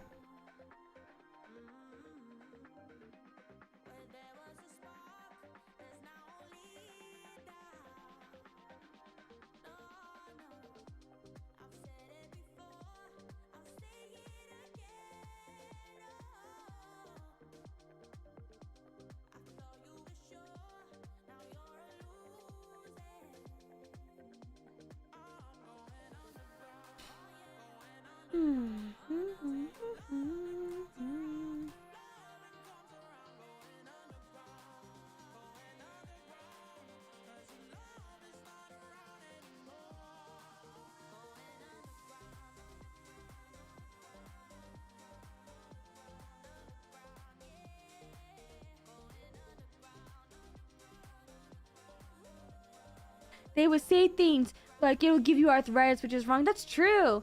Well, here's the thing. You can like pop your knuckles and like your neck and like your back. And you can actually hurt yourself if you don't do it right. I really like going, what's it called? Ever since the car accident. Oh, wait, that's right. Some of you don't know about this. So a couple years ago, I got into a bad car accident because some stupid, idiot high schooler decided to text and drive and try to go through a red light and then T-boned me. And so I had like, I had to go through like physical therapy and stuff. That was a couple years ago, for those of you who remember that. And part of my treatment was to see a chiropractor because, what's it called? Because I sit here at my desk a lot and I draw. This is very bad if you're an artist and you don't stretch your back and your neck. I actually have this little Domo, whatever, arigato, whatever it's called. I got this stupid little ADHD clock for now because after the car accident, I used to sit like a cooked shrimp. Even right now, I'm kind of like hunched over like a little gremlin like I am to draw, which is not good for you. You have to get up and stretch and, move your body. And not only that, you have to stretch your wrists. You have to stretch your fingers. Like, actually stretch and sprawl. Like, spread out your fingers. Spread them for me. Spread out your fingers. You need to do it. It's important. You have to stretch. And so I have this little clock to remind myself when it's time to stretch, which it's almost time for us to get up and stretch. So we will do a little BRB to like stretch and stuff. Get some drinkies, some snacks while we continue drawing the eyes. Am I okay? Oh, I'm okay now. It's been years. I went through physical therapy for that. Like, people who've been around in this community, they know when I went through my physical therapy and stuff. And like, part of my treatment was seeing a chiropractor. And oh my gosh, I have never felt so good. Chiropractors feel so good. Like, oh my God. They do this thing with your neck and they go, and it's like, oh, it's so good. And I was like, I never knew I could feel this good. And then they pop your back and it's like, and it's like, ah. And now because I'm an artist and I sit here and I stream the little pressure plates and stuff on your back, they get all tight and stuff, especially if you don't stretch your back. And what's it called? Occasionally, like every couple of months, I'll go see the chiropractor to kind of realign my spine because I kind of sit here and like, even though I do stretch, like I do yoga in the morning. Yeah, I know. I'm the most basic white girl as can be. Like, I get it. I know. Yes, I do yoga in the morning. I know. Cringe, right? But I can do a split. So, no, I'm just kidding. I can't do a split yet. I wish I could. One day I'll do a split. You guys will see. You'll all see. Anyway, so that's still not enough sometimes because of how much I'm at my desk. So sometimes I have to kind of get my spine realigned because, again, the car accident did kind of mess up my back and neck. So regardless of the physical therapy and building up the muscles and stuff, I still have to get my, like, that area, like, realigned. So a couple of months, it's only like $30 with my, because in the dream realm, money is a little bit different. And I have like dream insurance. So with my insurance, it's only $30 to see a chiropractor. And chiropractors cost a lot of money. They can cost like hundreds of dollars, I think, depending on like if you have insurance or not. But yeah, my insurance only makes it $30. So I'm just like, Okay, yeah, why not? It makes me feel a lot better, and it helps realign my spine, and it's easier for me to move my body. It's really nice. And yeah, I'm lucky to be alive. Yeah, that's why I hate teenagers. That's a terrible. I'm sure there's some teenagers who are watching this. Well, if you are a teenager, please, for the love of God, stop texting and driving. I will find you and I will tell your parents. Dude, you know, that whole situation was messed up too, because her parents like came by too, and they're like, she flat out came out of the car and admitted she was trying to go through a red light. And then when her parents came in, they're like, when the cops come, you know, tell them it's the other girl's fault while I'm right there. And I'm like, are you fucking for real right now? Yeah, so mom's lucky I didn't strangle her. If I wasn't crippled from her daughter T-boning me, I probably would have strangled the mom and then gone to, you know, dream prison. Because I was pretty mad. And now I have a dash camera because sometimes just things happen. You gotta have a camera to be prepared just in case. It's like it's so unhinged. Like, she flat out like was just telling me, yeah, just say it's the other girl's fault. I mean, look at her. And I'm like, okay. And then one of my moms like, you know, Mari, to be fair, you do kind of look like you're half cocked all the time. And I was like, that is not my fault. That is not, hold on. I do not look half cocked. What do you mean? Apparently I just have a sleepy look to myself, so that automatically makes me at fault. Oh man, I have a dash camera now too. So I had a passenger, and the police could not figure out who was at fault. So they put, like, insurance is kind of weird. So I couldn't do anything, and neither could she, but my passenger could. So my passenger sued both of us, and I told them to sue both of us because we have like insurance. And I said, you should sue both of us because the passenger is where we got T-boned. So I'm lucky my passenger was alive. And so, yeah, I told them, I'm like, you should just sue both of us and then, you know, get the money and stuff. And like, yeah, we'll be square. So yeah. Now I have a little dash cam, and I learned my lesson on the importance of doing that kind of stuff. It's scary, you guys. Like, sometimes I still have like nightmares about the car accident because it was a pretty bad car wreck, and all because a teenager couldn't, you know, stop at a red light. Crazy. And the thing is, a lot of traffic lights have cameras, except for the one where we had intercepted. I know, crazy luck, right? But yeah, I've kind of moved on from it because it's been years, but I do think about that sometimes, and like that's why I hate driving as much as I do. But I always have to drive, and I'm like, who lets cat girls drive? Honestly, like, who gave me my license? At least I'm not T-boning people trying to speed through a red light. So I have learned that I will get to my destination at some point. I don't need to save 2 minutes to go through a red light just to stop at the next one up ahead. That's like 500 feet away. It's not worth it. And, you know, it's very dangerous. And people always think, you know, oh, it'll never happen to me. I'm so sorry that happened to you. I used to hear that a lot after the car accident. People be like, oh, I'm so sorry that happened. I'm like, you're not really sorry. You're just, like, shocked that happened. And then you think to yourself, oh, that'll never happen to me, as you go and speed through red lights. So that's why I'm just like, dude, I don't know. People these days are so busy to get to their destination that they're literally willing to, like, end their entire, like, livelihood just to get to a place 5 minutes early. And I think that's unhinged. And I'll be honest, I'm kind of unhinged.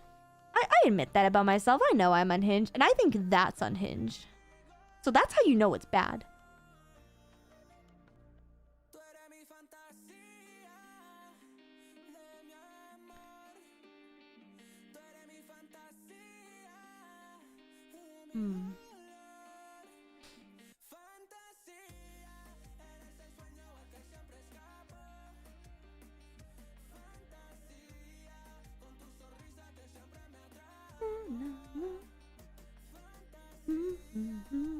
It kind of looks like I'm about to cry.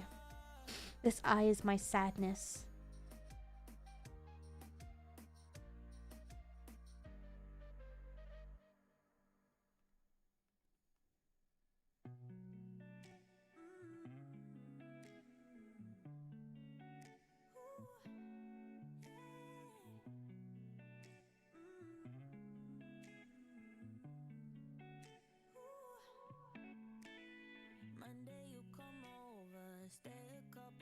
think I kind of want to do... Let me take this and do it again. I've adopted a phrase I heard online. I'd rather arrive late than to die on time. That's true! It's so true. It doesn't even save 2 minutes speed running. It's true. Yeah, it's literally... And the thing is, people make that whole claim of like, oh, well, what if you're doing a really long drive or you're driving like 6 hours? You know, it saves you time then. It's like, yeah, but going to like a coffee shop is not really... That's not really saving you time like you think it is. And like, I get it, you know, it's easier said than done. It's like, well, Mari, I'm late for work. You know, well, I'm sorry, but that's your fault. If you're late for work, where you are forced to start speeding and potentially becoming a traffic hazard, that's your fault. Maybe you should get up earlier. And this is coming from someone who is late to everywhere she goes. I have ADHD. I'm always late. I have zero concept of time. And even I managed to get up earlier because I know I have no concept of time, and just so that way I am on time. So, like, I hate when people use, like, people will come to the boba shop all the time, and they'll be like, oh, I'm late for work, and you messed up my drink, and blah, blah, blah, I need blah, blah, blah, blah. And I'm like, okay, well, first of all, one, we'll remake it for you. That's fine. You don't need to, like, yell at us. And, like, we don't care. We'll remake it for you. 2, if you're really late for work, why would you come here? What's wrong with you? Make your drink at home, you stupid baka. It's not my fault you don't plan accordingly to get your fixins. Like, come on, that's not my fault. That's your own fault and poor time management. I don't feel bad for you. You just want to be mad because someone didn't put enough sugar in your drink. You need to chill. Grow up. Dude, sometimes, like, part of me just wants to tell customers to grow up just to see if, like, you know, they'll go cry later. Because some of them really need to grow up. They really do. They really need to. But no, they'd rather just, like, yell at me instead. I'm just like, alright, buddy. Yelling at me is not gonna make your drink be made faster. I'm here all day. You are the one that's late to work, allegedly. And sometimes I don't even think they're actually late to work. I just think they say that just to make you feel bad. That's what I think. I don't think they're actually late to work. Because to me, if I was late to work, I wouldn't care if, like, my drink was made wrong. I'm late to work, so I'm just gonna keep going. I'm not gonna, like, sit there and take my time to, like, go yell at people. People these days think they be playing 4D chess, and meanwhile they're playing checkers while I'm giving them decaf because they pissed me off. You should really be nice to your barista, guys, because we will give you decaf if you keep, like, annoying us. And any milk alternatives, you won't get that either. So maybe you should just be a little bit nicer to us. Tip us, too. Give us some money, too, for our hard work. Yeah. This is my art vent stream, everybody, where I make you feel bad for how bad you treat... You know what's it called? I did a red flag game with Evan Nito and Mr. Underhill on Mr. Underhill's stream. And I was contemplating about making one of my red flags if they don't tip their baristas. But I was like, no, that's too obvious. Like, I need to make things that seem like, oh, it might be, you know, a fake red flag or something. And I'm like, no, it actually is a red flag. Like, if people don't tip their baristas, I consider that a red flag immediately. Because people tip their nail artists, they tip their tattoo artists. Why don't they tip their baristas? That's just something that I think about. I'm like, why don't you tip your baristas? And they're like, oh, well, I don't know if they accept tips. Of course they do. The only place that don't accept tips is McDonald's. Because McDonald's sucks. Anyways, McDonald's, you should sponsor me and give me money so that way you could change my mind. If you give me money, I'll say you don't suck. If we ask for decaf, do we get the normal? No, because that's a health... we don't want to make your heart explode. We'll actually give you decaf. But we might water it down.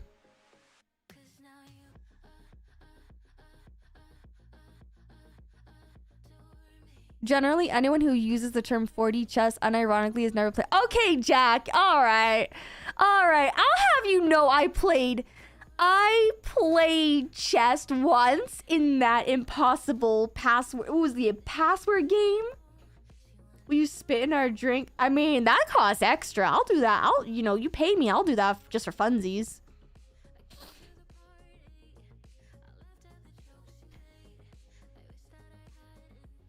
Lack of planning on your part does not necessitate an emergency for me. I love that. Oh man, that's a little too wordy for me. I think like a better way for me to like say it would be to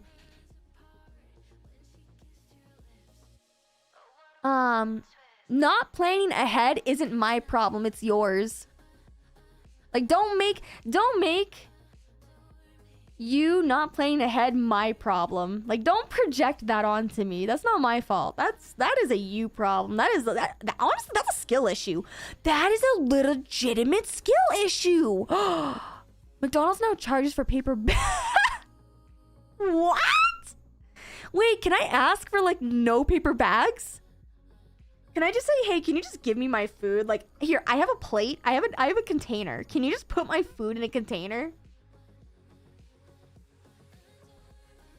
I kind of like that though. What?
Kind of chunky.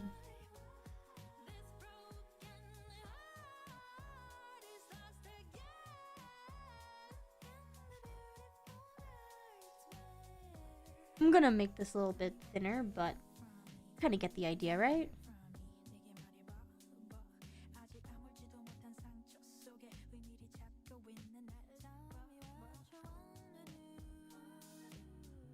I know like some people kind of figure that's kind of mean, right? Like they have a good breakfast, but for more other items, they're better off going elsewhere.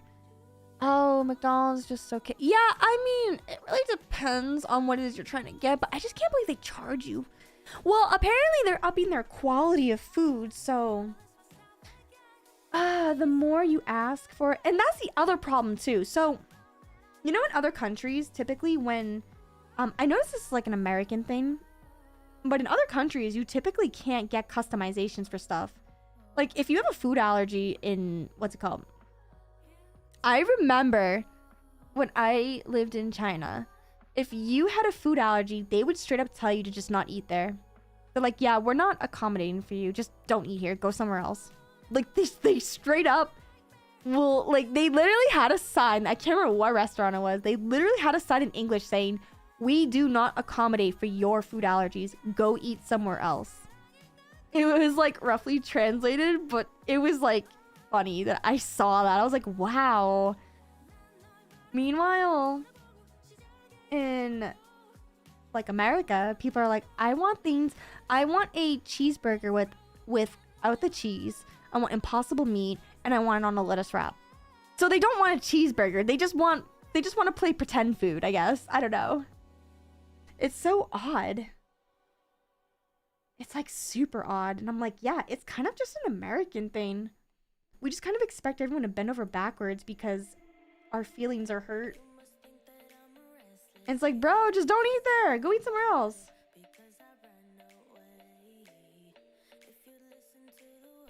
Yes, I have lived in both Japan and China. I like to travel a lot. Just kidding. I don't really travel that much. I've only lived there for like a short time. But it was a really fun short time. I liked it. I had a lot of fun.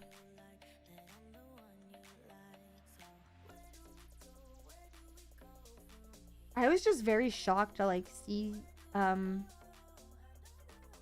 like, I don't know, I guess living in those countries made me kind of realize just how much Americans are raised to believe that they have to make their problems everyone else's problems. Like, we're raised to just be little projectors, and it's kind of odd. It's like very odd. Like, we are literally praised to make our problems everyone else's problems, and it's just very, very weird.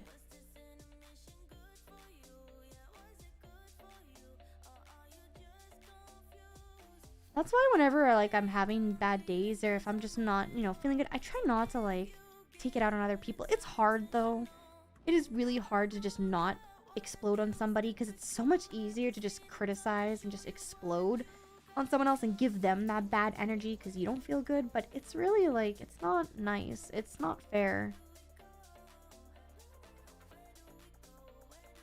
So I just try to be more mindful whenever I'm having a bad day. And like whenever I'm getting irritated, and even if I like snap at someone, I'm just like, I'm sorry, like I didn't mean to, like you don't deserve that, like I just need to like have a moment and whatever.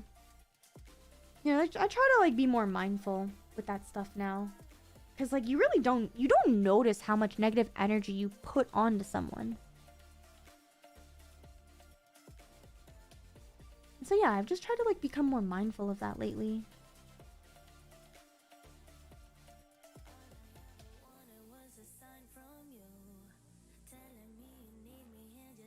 Soy. If you're ready for pain, I was in line for Panda Express today. I had to tell someone soy sauce comes from soybean. What? And they were like, soy sauce, but can I have it with no soy?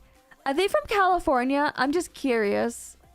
Sorry, that's really mean. I feel like I have Californians in here who are probably like getting offended by that. But I'm gonna be honest, some of the dumbest things I have heard are usually from people from California. Like, I don't know why. I don't mean to stereotype. It's just, that is something that I feel like I would hear in Cali. That just sounds like something I'd hear in Cali. That's crazy. Oh, you know what I had today? So speaking of Cali girls, I had this group of Cali girls come in at the boba shop today, and like, I have a wrist brace, mind you, because I injured my wrist. And one of them straight up went up to me, pointed at my wrist and said, "Would you look at that? Oh my God." And then like just walked away. It was so rude. It was so rude. And then she ordered some stupid tea drink, and she wanted it, you know, sugar-free like most of them do. And she wanted oat milk like most of them do. And she wants it like skinny, thin, light, which, by the way, honey, sugar-free is not healthy for you. It's actually really, really bad. It's worse. You're better off just not getting your stuff sweetened. But they don't know that because, you know, whatever. But she orders her drink, mind you. I try to compliment her little Gucci purse that she had, you know, like the expensive brand purse. And she's just like, she just ignored me. And so I was like, okay, whatever. I guess she doesn't want to have conversations. That's fine. And then as she's paying for it, she's like, she turns to one of her girlfriends. She's like, "Were one of you talking to me by now?" And they're like, "No, she was talking to you." And she's like, "Oh." And then she pointed at my wrist and she's like, "Oh my God, look at that." And then walked away. And mind you, you know, all of them ordered drinks, right? And so she wasn't the first one to like place her order. So her drink wasn't made first. Someone else's drink was. And it was a different type of drink. And she comes up there and she goes, "Is this my drink?" You know, and they're like, "This is this drink." She goes, "Well, this isn't made right. This is supposed to be a this. And we're like, "I haven't started making that drink yet. This is somebody else's drink." And she's like, "Oh." So not only was she just not listening when she was placing her order and talking to me, she just wasn't listening. And I'm just like, and the thing is, I get a lot of people who are like that, and they're all from California. I'm just saying. I'm just gonna say that. I'm not saying I'm generalizing, but some of the most irritating customers I deal with are from there. And the reason why I know this is because I ask them. I'm like, oh, where are you from? You visiting here? And they're like, yeah, we came from Cali. And I'm like, ah, I see.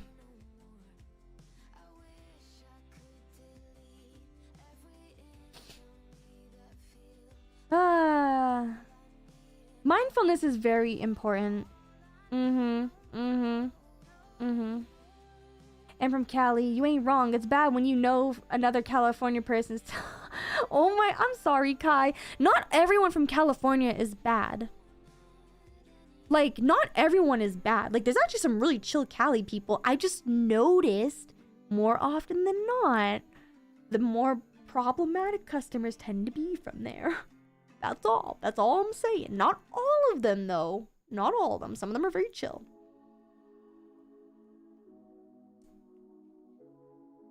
Maybe one day I should go to California and, like, you know, I should be the jerk. I should just demand things and be a jerk. Actually, no, they might actually stab me.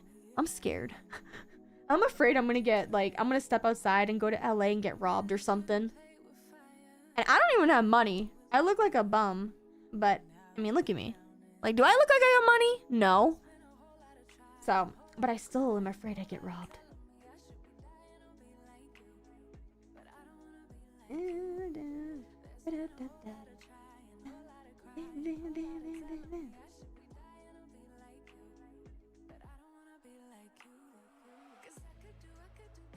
I need a drink.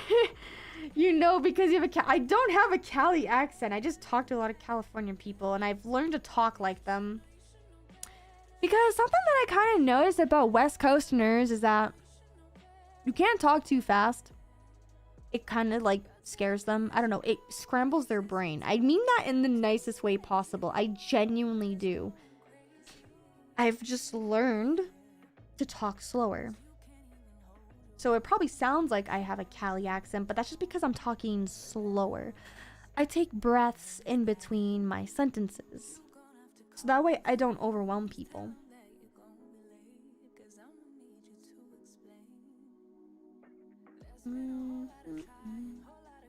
This is kind of like a hybrid of both of these eyes.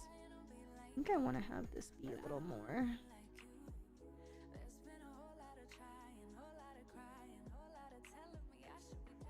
If I speak their language, they can understand me, but I just try to talk slower. And if you look at my old YouTube videos, you can tell how fast I used to talk. Like, there's a reason why my videos were around 8 minutes long. It's because I would get through my material really fast. Now I take my time. And yes, that does drive up how long the video is. But that is because I've realized that a lot of my videos overwhelm people because of how fast I talk. And that's not like an insult or anything. Like, people just can't. They're not, it's not that they can't. They're not used to listening to somebody talking really fast. If you notice, a lot of content creators talk kind of slow too. And I think there's a reason for that because, again, you know, talking really fast can be overwhelming for people. It's not that, like, they can't comprehend what you're saying, but it can be very overwhelming. It is a very stimulating thing to do, listening to somebody talking fast. And not everyone is equipped to, like, have conversations like that. So I've learned to just kind of slow my speech down a lot.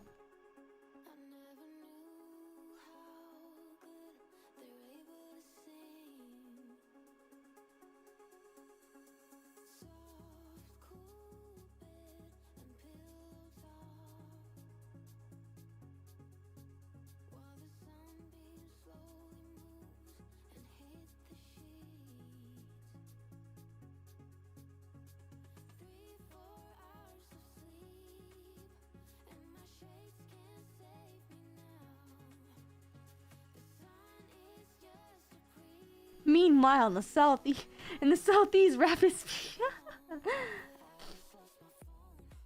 You just not feel safe if you're alone. It's better if you're safe with someone. Yeah, that makes sense. I could see that. Yeah, people moved out of California. Oh yeah, no, I could see that though too. I could definitely see that. Yeah, it's not a big deal. Like, I don't mind talking slower. It's just because I have to be mindful of how fast I'm talking. I do have a little bit of a ditzy cadence to myself because of it. I'm aware of it. I'm also multitasking too, which you tell me. It's kind of hard to multitask. Like, you don't text and drive, right? There's a reason for that. So, trying to draw, trying to look at chat, trying to have my own thought. That's already hard as an ADHDer. But it's a lot of things you have to balance all at once. So that also kind of slows my speech down too.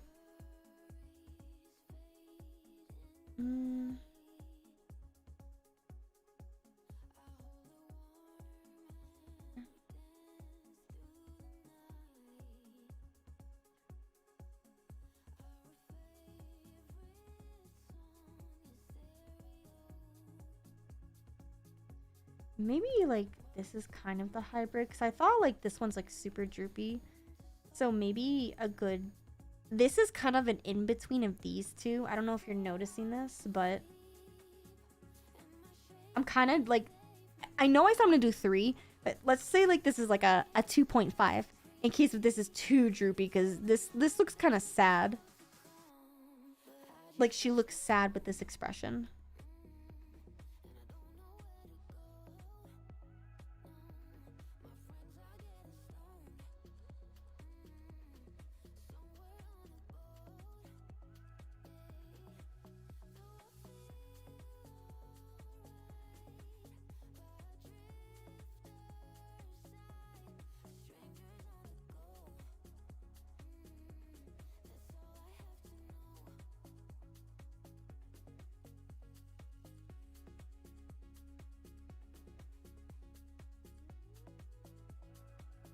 I'm just moving this down a little bit. We're just moving this over a little bit. Something kind of like that, you know?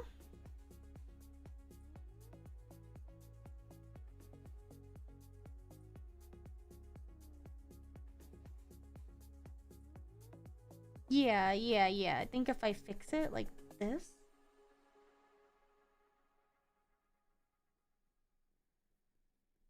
Again, this is not meant to be perfectly rendered. I'm just trying to get us a rough idea. Do you know how like some people, they can't visualize things in their head?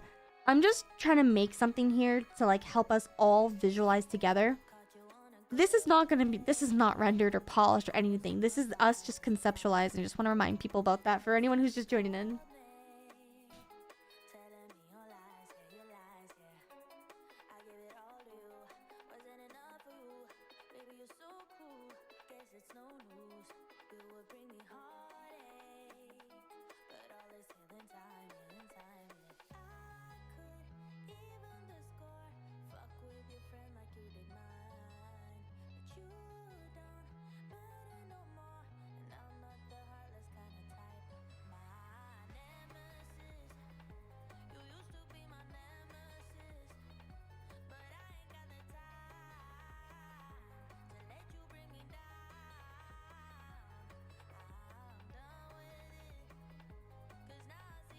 Yeah, I think this is like an in-between these two. What do you think? Like the way the main lash is kind of looking, this kind of looks like an in-between.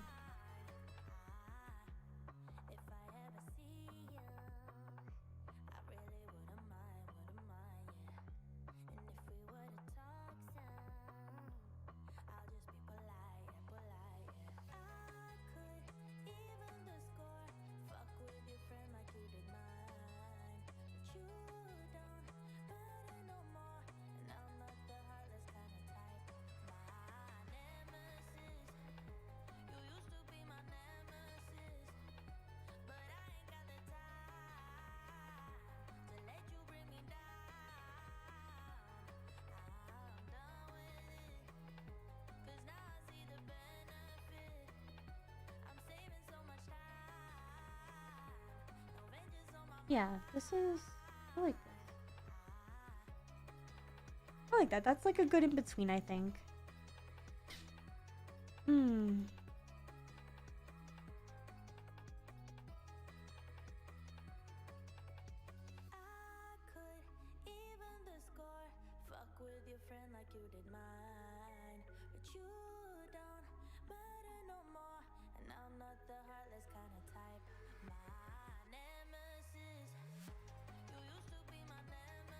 And like we'll have like some kind of like eyelash thing here, I think.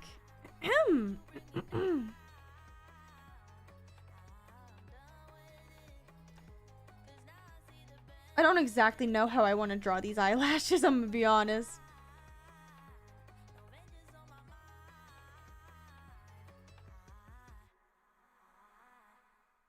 I don't know if I want to do something like that or what, but I'll do something.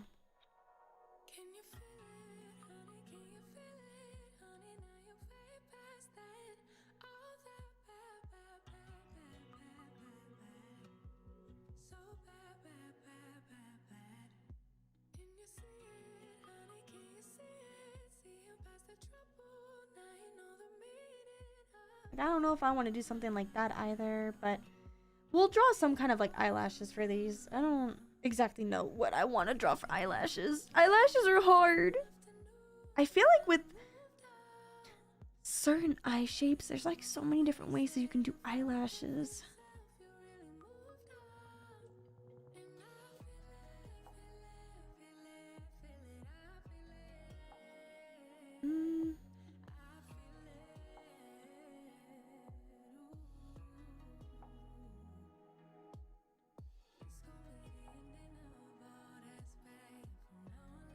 You ever just second guess your entire drawing and then just delete it all and just start over from scratch? Because, you know,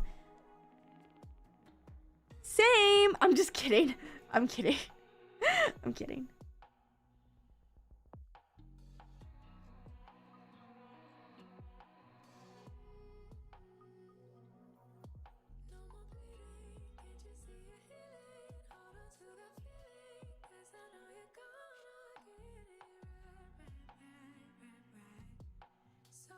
Probably something along the lines of this, and then I don't know, might even do something like that where we have like an inner lashy to kind of help balance it.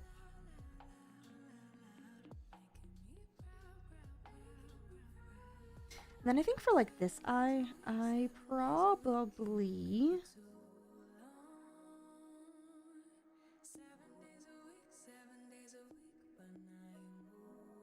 just do something more along the lines of like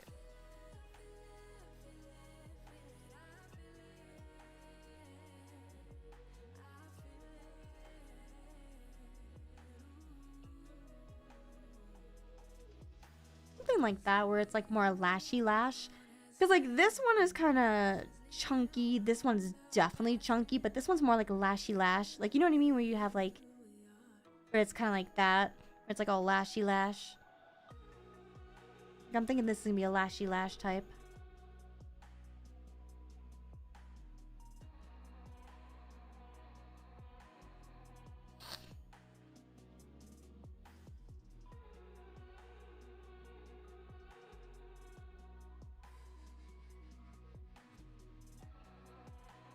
Maybe something kind of like this too. Yeah.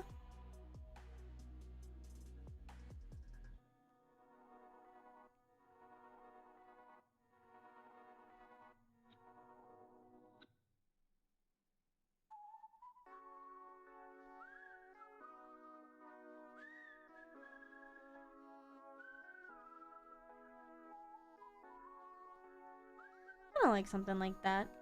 Something along the lines. Like a Wayne versus a Stan. That's a good way to think about it. You do 3D oh, really, Kai? You do 3D models, huh? Wow, so I have somebody to ask questions about 3D models. You live around... Oh, hi, Weirdo. Sorry, I didn't say hi to you. I'm glad you think it's nice. Thank you. Thank you for the compliments. Manuel. I appreciate that. Thank you. I know. I'm so talented. I wanted to say I'm artistically talented, but I feel like someone's gonna think I'm saying autistically talented. It's a funny story about that. One time I had an art project in school where we had to decorate a box. And we had to like make this box kind of, you know, symbolize us in like whatever way. And we could use words to describe ourselves. We could do things like what's it called? We could like put decorations on it, you know, glitter, all that kind of stuff. You know, like most people like glitter. They wrote like stars. They would write little attributes about themselves. I wanted to talk about how like I, you know, like art and I'm an artist. So I wrote down artistic on it. And I have really, really bad handwriting. Like, look at this. You all might be thinking, oh, that's just because you're just drawn. No, this is actually the best I have ever written in a long time. And this was with a mouse. How I actually write looks like this.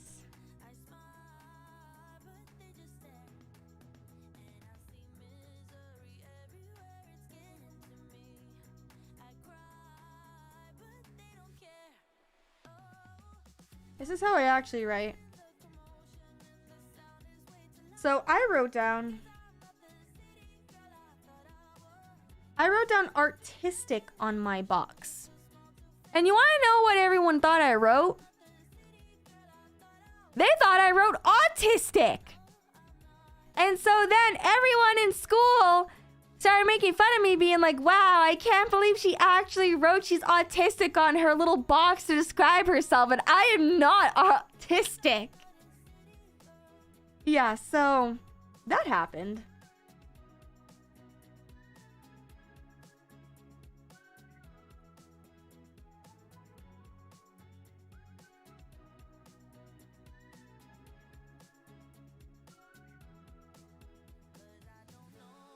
It was a very interesting experience. I don't know, should these be my 3?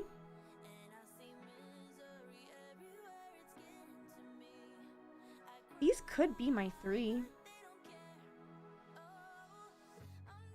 Like, I did draw something more along the lines of this, where it's like bread shaped.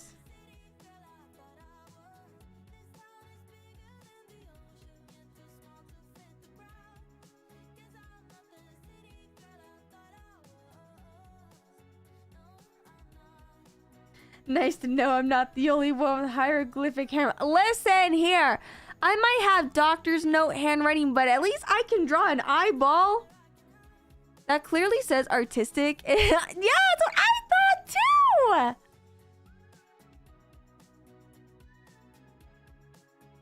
Like, what the heck? And a video about 2D VTubers. You said join the 2D VTuber waifu cult. First of all, it's not a cult. And even if it was a cult, you couldn't prove that I had anything to do with that otherwise. Also, I want to make a 3D model.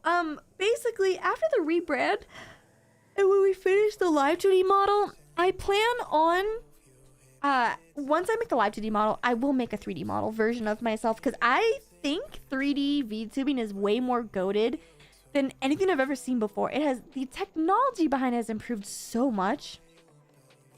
But with that being said, we have our 3 eye shapes. That means the next stage of this is to draw a head and then plop each of these little eyeballs on there and see which one we like best. But before we do that, please, everyone, get yourself some gamer subs, you know? Use code MARI for 10% off your order and get up and stretch. Get up, you little shrimps. All right? You're looking like a little cooked shrimp that I named Brandon because that's his name for today. You're a cooked shrimp like Brandon. Don't be like Brandon, everybody. Everybody stretch your muscles, your legs. Literally, you know, stretch out them. Popping them again. Popping them again. There you go. I'm gonna go use the litter box and I will be right back. You know what that means, right? When I disappear. That's right, everybody. You're getting the iPad. Yay! We love iPad time with Mari. Yay! Yay! You better start admitting you like the iPad. Okay, so we're gonna play a little YouTube video. While I go use the litter box.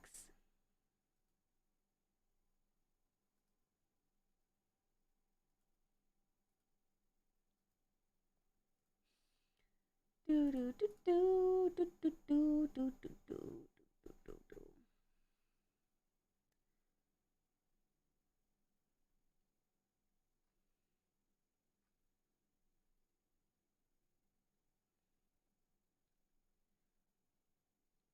Here, you know what we'll do while I go use Litterbox? We can watch another embarrassing video about me that I had in school one time.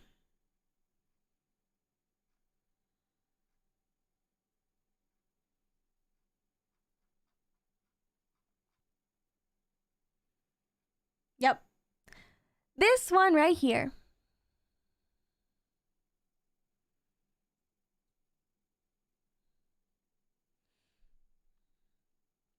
So, with that being said, I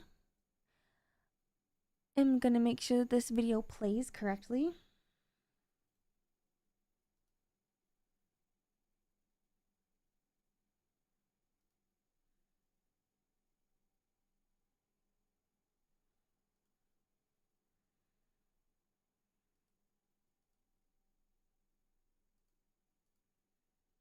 Hey, that's supposed to symbolize.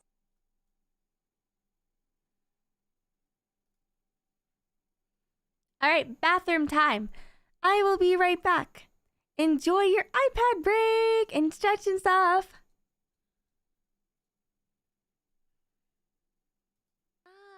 Valentine's Day. A day that's supposed to symbolize love, kindness, and friendship. All the positive feelings that every student should get nourished for in schools. But we all know that's just full of crap. Just like the food you're getting served at lunchtime in your school's cafeteria. Bruh. I always felt like Valentine's Day was just some weird artificial way of showing someone you care about them. Maybe it's because my love language primarily consists of words of affirmation and acts of service, with receiving gifts being the literal last thing I want in a relationship. But that doesn't mean that I don't like receiving gifts. I just never thought it was that big of a deal, that's all. Which is why I always thought that celebrating Valentine's Day at school was weird. And no, I'm not talking about that Die Man video kind of weird. I'm talking about this kind of weird.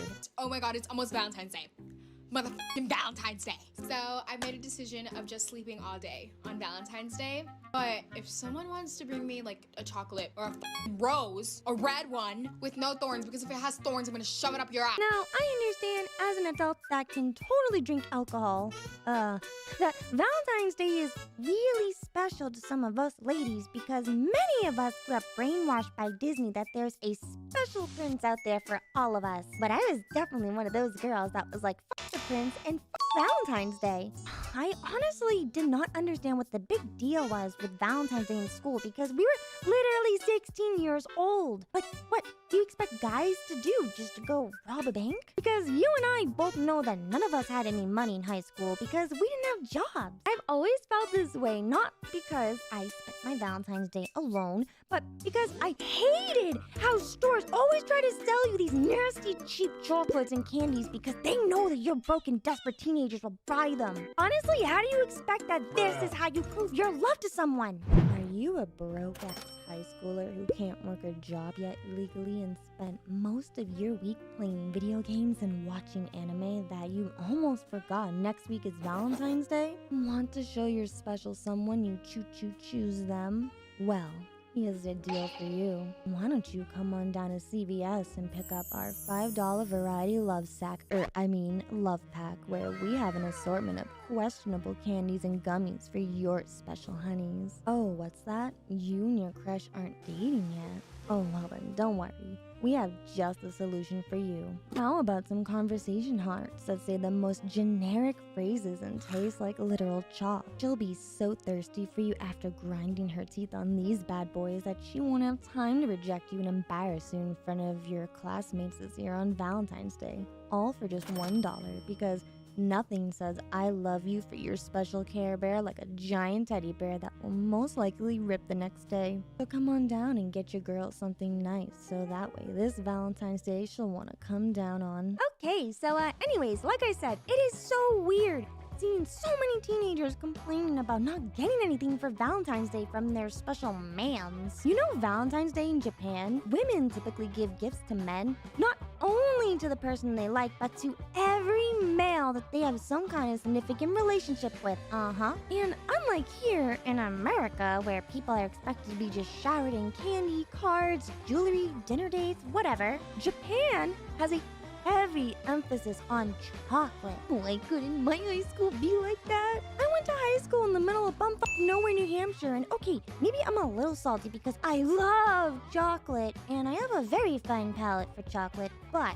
Hello, niece and nephew, it's Uncle Roger. Today, Uncle Roger gonna react to this video. Do you think maybe I could melt this? First step all wrong already. I am not confident.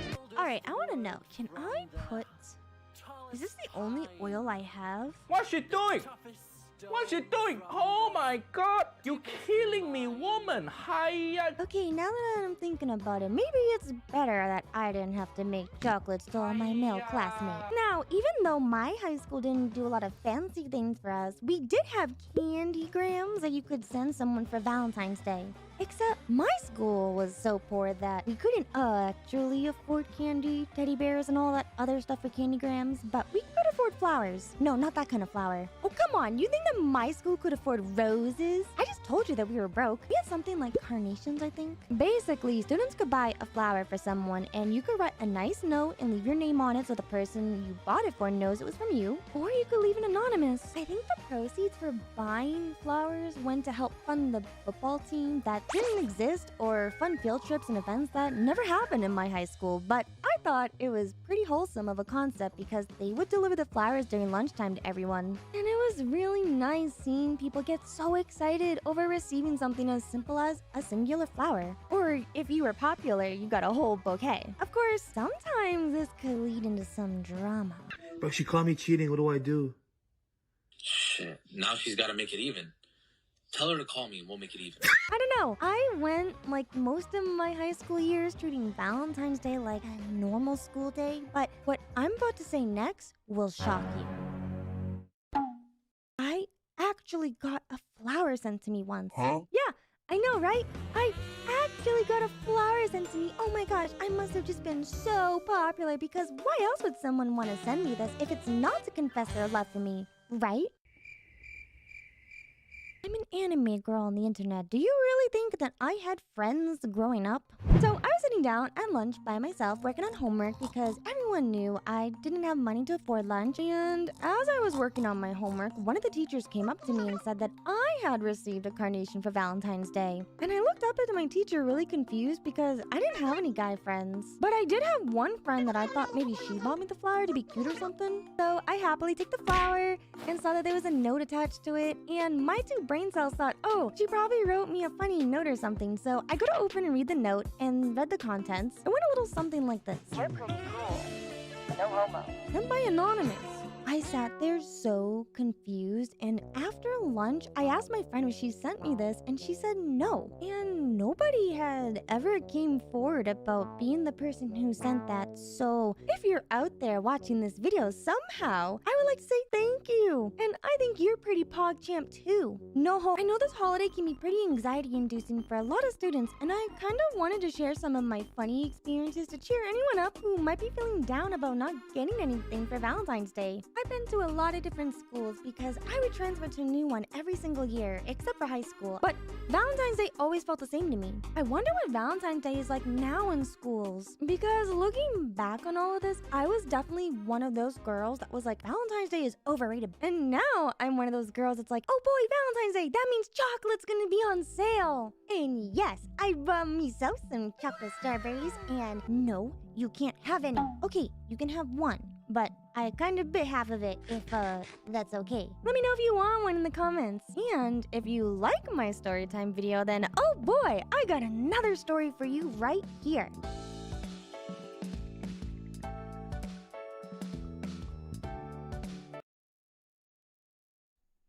All right.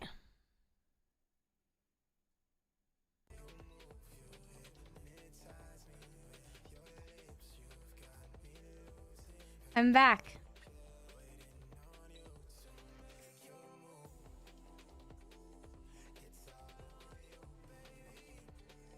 So, did you like your iPad today? Fun little story about school. Yeah, I don't know. I thought this would be a good little change of pace. Thanks. Thank you.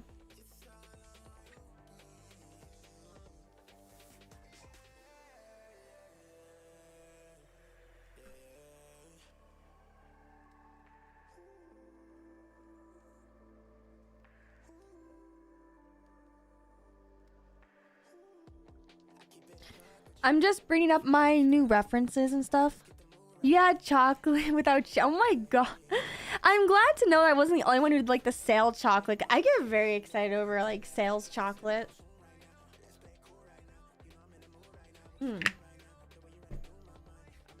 Alright, so we have our eye concept. Now it's time to actually take out this. Ooh. It's time to take out the symmetrical ruler, which I will use a grid for, because I have to zoom all the way in to make sure it's actually symmetrical.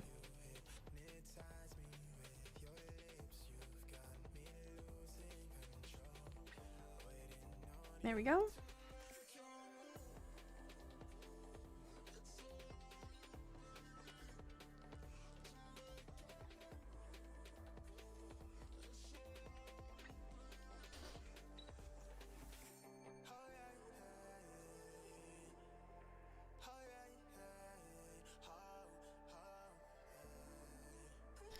So no chocolate or flowers. I mean, why pay full price when you get exactly?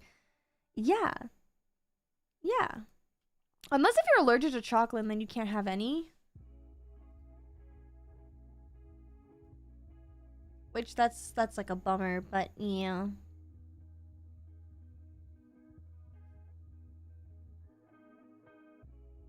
Hmm.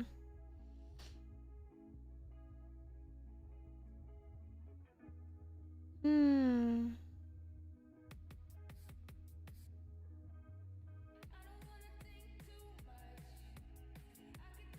Mm-mm-mm.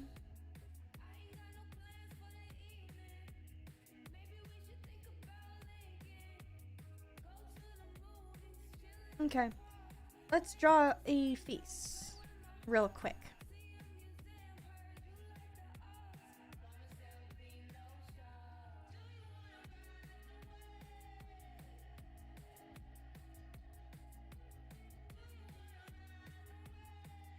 Yep, that's the face, everybody. That's the face. Oh my god. Bye, Swiftstar. Thank you so much for hanging out with me. Your friend hates okay, I don't know about all that. You said PM-chan, a rose, and oh, and then you're just gonna what are my eyes? And then you're just gonna like disappear. Oh wow, that's so okay, fine. I see how it is. I see how it is. No, it's cool. It's cool. What breed of cat? I don't know which breed. Oh, that's like the hardest thing right now. There's so many different types of cats. Okay, so I have an idea. I was thinking about maybe like I want a really fluffy tail. Like almost the point where it's kind of like a fox tail, but it's not a fox. Like I don't want to be a fox. Like you know how like there's bushy cats? No, like really, really fluffy. I want to be like, kind of maybe like a ragdoll cat, you know? Really sad, fluffy cat. Kind of like Ludwig and Cutie Cinderella's cat. I'm gonna become Coots! Yeah, I'm gonna become Coots! And you can call me Cooter. I'm just kidding, don't do that.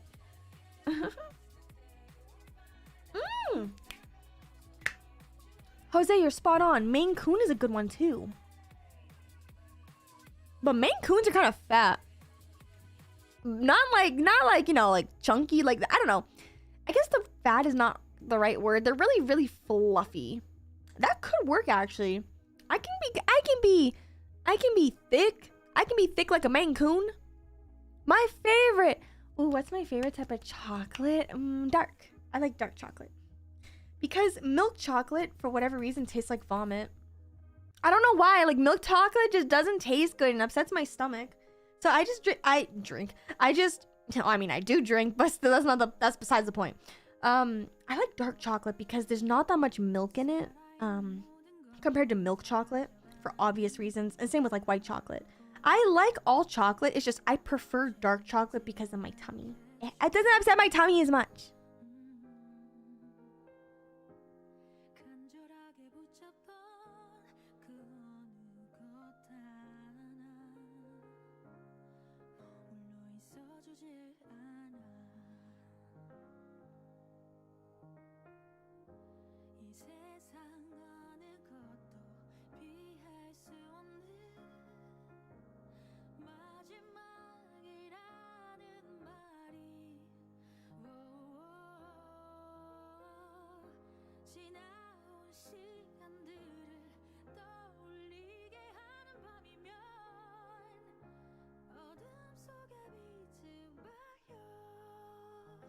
This may or may not be the final head shape, I'm not gonna lie. I might make this thinner. I might make this longer. I'm not too sure. Because that kind of matters. Like, in order for me to get the correct face shape, I feel like that's gonna take a long time because I have to actually render it. This is just a good base head, I think. And I did this in like only a couple of strokes. So, you know, look, I'm not here to brag, but earlier when someone was saying how, oh, I need to have like cleaner sketches and stuff, you know, this was just me warming up. This is all just warm up because I did this in just a couple of strokes and I think it's a good head. I think this is like a good baseline for what I want to do. So, I think I'm gonna take this. And, you know, put this eye over here.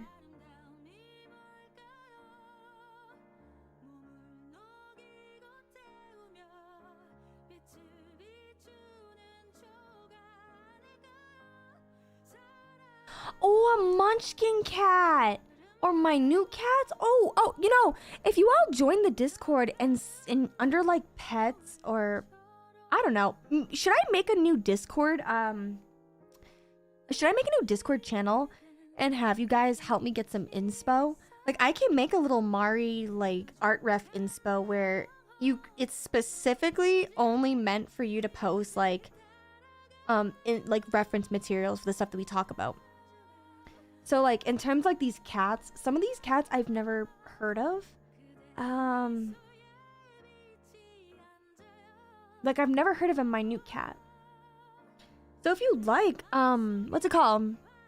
If you want to help give me inspo and ideas, I will make a Discord channel right now. I did this for Nikkei the other day. We will do it under...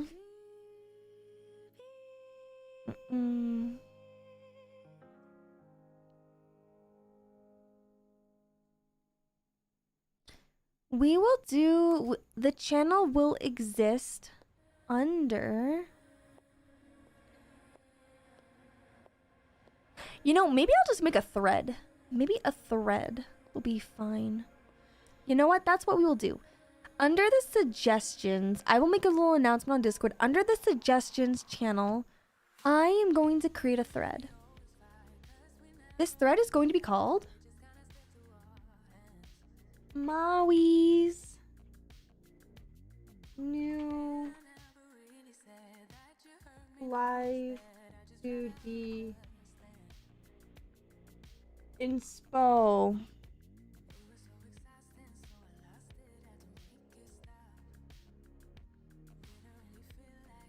This is where everyone can post inspo, images,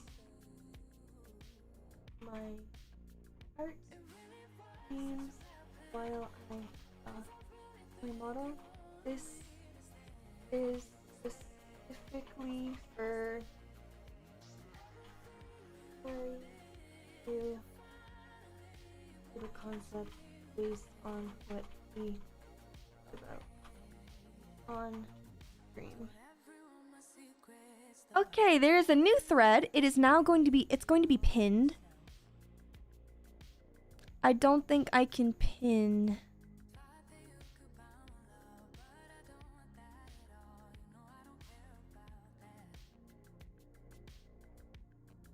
Wait, pins? Okay, no, apparently I can't pin it, but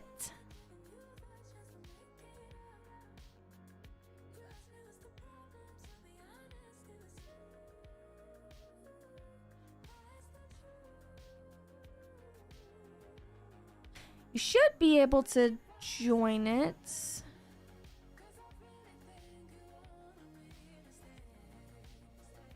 You should be able to join it. So, yeah. I'll make a little announcement on Discord after I get off stream.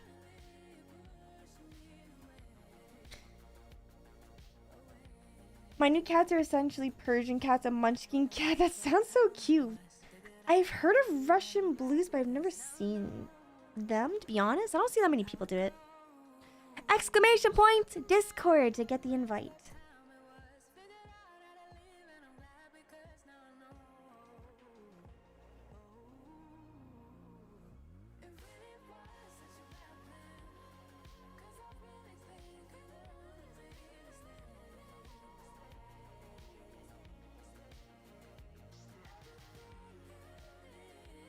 I think.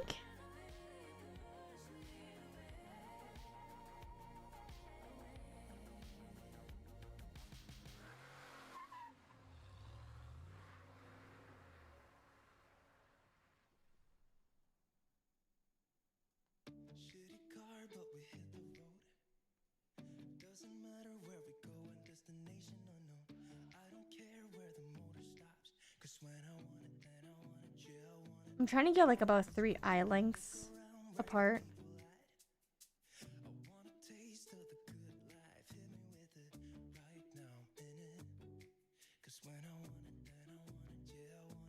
Yeah, that's about right. It's not perfect, of course, because again, if I like took my time, this would be a little bit cleaner, but that's not the point of this exercise. So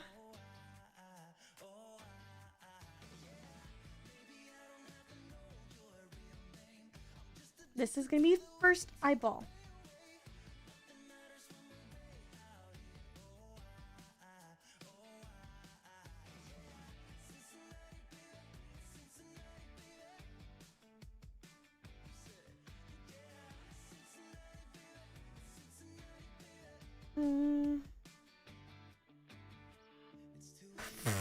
That's kind of funny.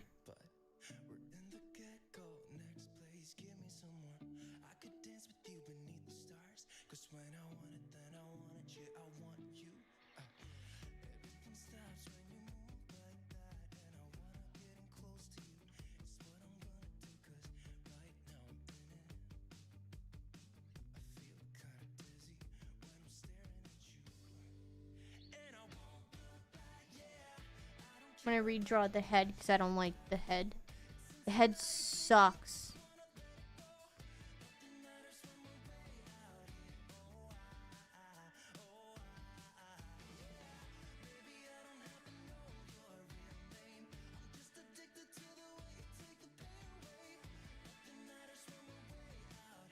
What's the reference on the top right?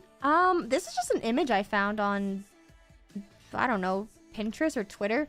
I just liked the aesthetic of it. It's kind of a vibe. I just really, really liked it. And I was like, this is actually really cute. And it's just a vibe. An aesthetic, comfy core. I'm doing it. I'm drawing. Alright. I'm trying to finish up my drawing.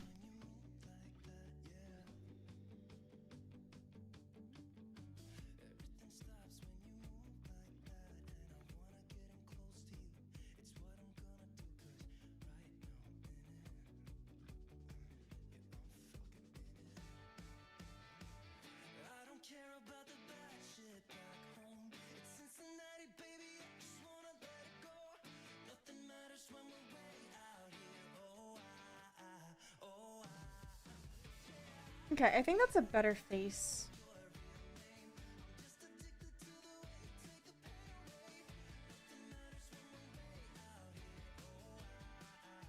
Yeah, I think that is a little bit better of a face. Yeah, that is significantly better.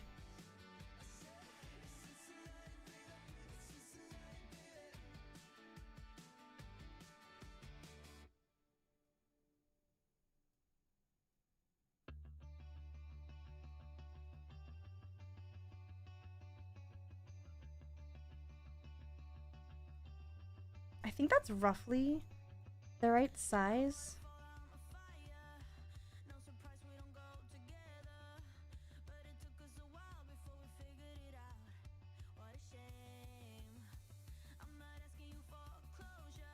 No, that's okay, Im. Thank you so much for hanging out. I appreciate that. I'm almost done, so don't worry. I'll make an announcement on the YouTube community tab and Discord about the progress, and you all can vote on which eye shape you like the best, because I know I drew each eye, but sometimes it's a little bit better to look at it as a complete package, so don't worry.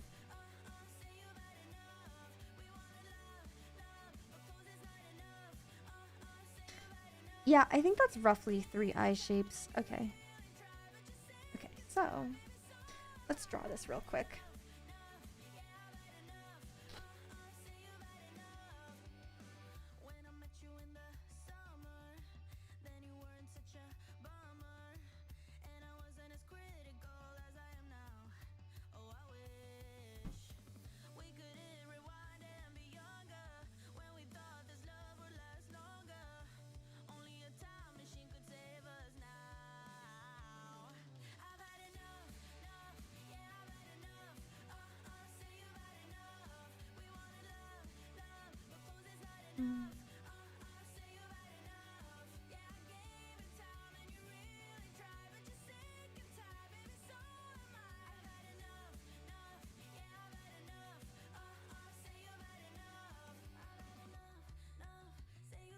Yeah, I'm using Clip Studio Paint. I really like Clip Studio Paint. I know I used to use Procreate a lot. I've never attempted to use Photoshop. I heard Photoshop is actually a really good illustrating app, but... And I know there's like Adobe Illustrator, but people really like to use Photoshop. One of these days, I would like to do an art challenge where I build like a live 2D model, different art programs to kind of like test the limits. Because I want to like debunk some myths that people have said about certain art programs. Because everyone always hypes up Clip Studio Paint. And don't get me wrong, I love Clip Studio Paint. I love how versatile and customizable this application is. However, I do believe you can make a... I believe you can make a live 2D model in like any art program. As long as it can export PSD.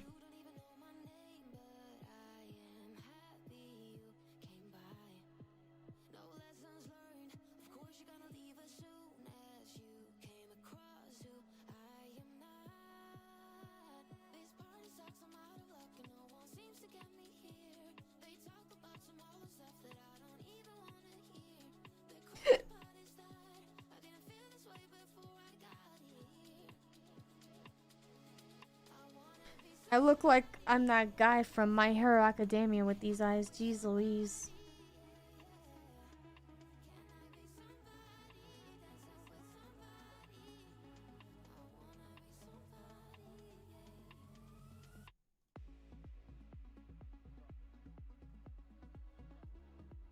Jeez Louise. The problem that so many people have with like their art programs is that they don't really know how to fully utilize it. I for sure didn't know. There's a lot of really cool things I learned about what I can do with Clip Studio Paint that can make my life so much easier as an artist, and I still don't do them, but I need to start doing them, especially when it comes to live 2D. Yoshino Art is the one who taught me a couple of those tricks when I took her live 2D model making course. Which I'll get into in another video. We're not going to focus on that today, but yes. And everyone's art program has really useful tools that you can do to kind of help. Let's see, what kind of eyebrows would eyes like this have?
I'm gonna call this A. And now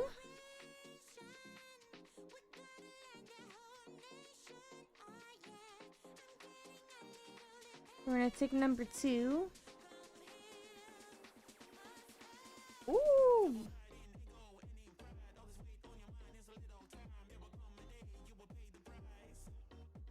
gonna put that over here.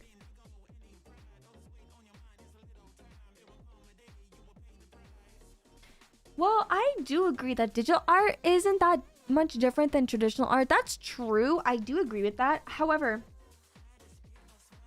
what's really nice about traditional art is that when you mess up and sometimes like you can't erase, you kind of have to learn to kind of work with what you got. And the way people go around with like handling their mistakes is so fascinating. But the luxury about digital art is that like you can get things done with just like a click of a button. And I think that's really good for like efficiency.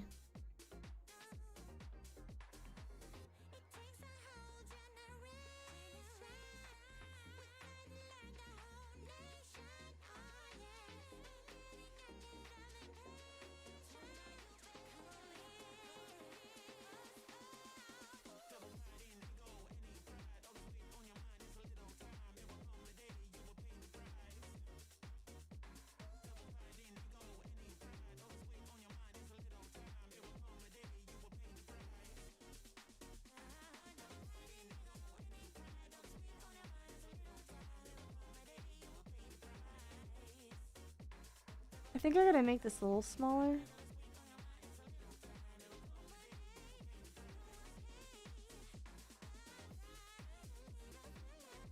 Okay, is this?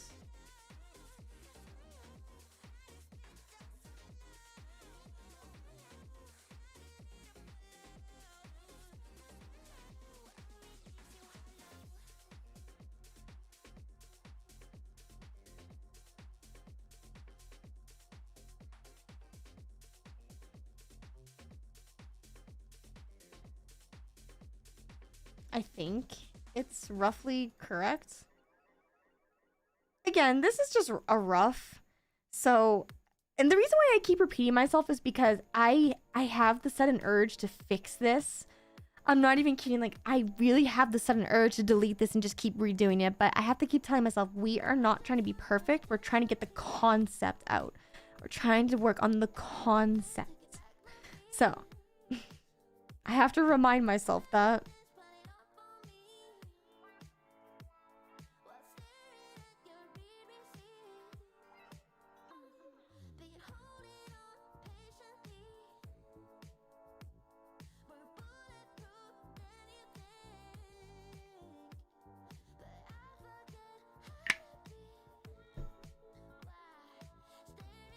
Learning to handle a paintbrush is one thing. Learning to paint and draw on a tablet is a different feeling. It really is.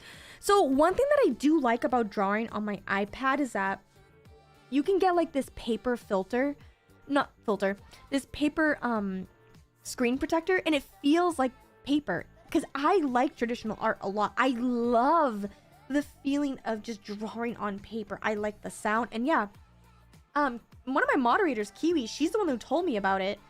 And yeah, it has been just, I love it. I love it so much. And I'm using Clip Studio Paint. We're not using Kirita. Although I've thought about trying Kirita at some point. Maybe one of these days I will. Just today's not one of those days. Because I'm more comfortable with Clip Studio. One of these days I will do like a little art challenge where we'll try to draw different VTubers in different programs and try to make different models from scratch. I think that would be like a really fun challenge, just to see if we can do it, you know? Because I think we can.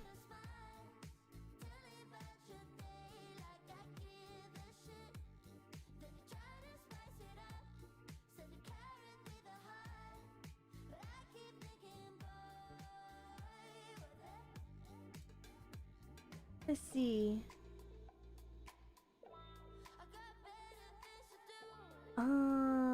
I do have the more fancy. Yeah, I'm trying not to let the perfection stuff what's it called? I'm trying not to let the perfectionism like kick in. And I know that this isn't like the finalized design either. Like again, I wasn't kidding when I said I wanted all of you to help me with conceptualizing and like planning out the new me. And it's going to take quite a bit of streams. We are going to have to go back to the drawing board a few times, but I would normally just do this by myself. This is the first time I'm ever like, let me emphasize this. This is the first time I am ever attempting to make my VTuber model completely from scratch. I'm not commissioning any artists or live 2D animators or concept artists. I am doing everything completely from scratch. That is the challenge. So this is very scary and it's gonna take some time. So I'm happy to have you all here with me with the journey.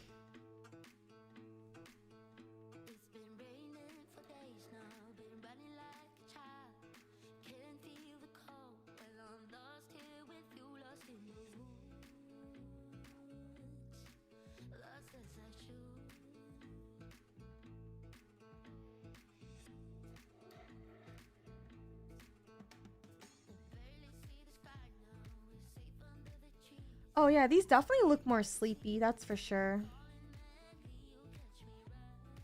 I might need to fix this a little bit. I think...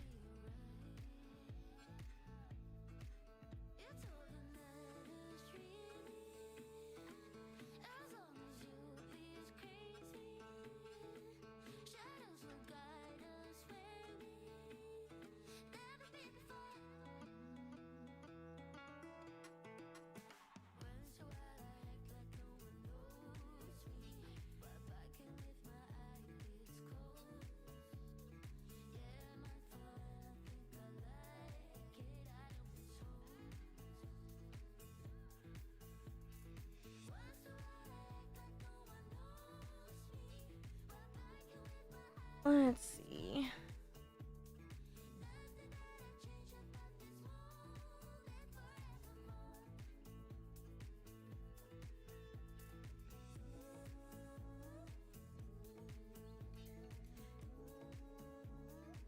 I think that's kind of what I want to do, so I'm just going to redraw this real quick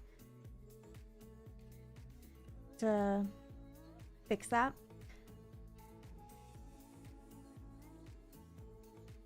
But yeah, we're just conceptualizing. I'm a very visual person. And hey, it's okay if like you don't have an audience. I have been streaming for 7 years. And only now do people actually want to listen to my ramblings. And I am very grateful for that.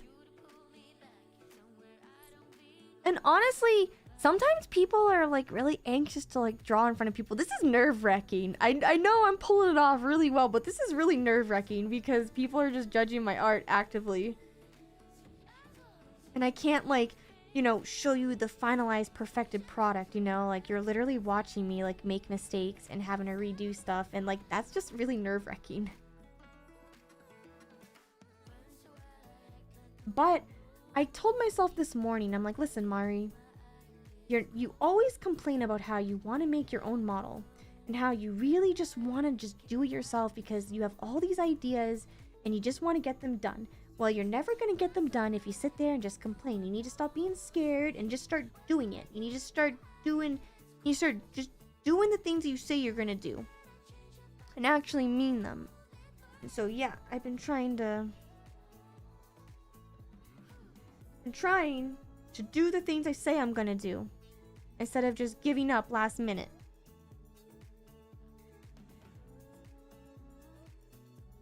Because I get too lazy or scared and I'm just like, no, actually I don't want to do it anymore. It happens to me a lot.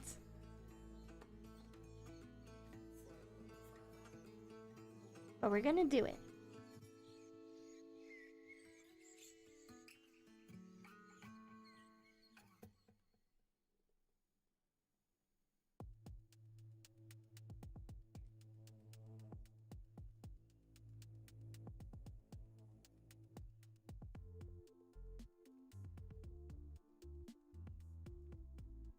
These are a little big, but it's okay if it's a little bit bigger.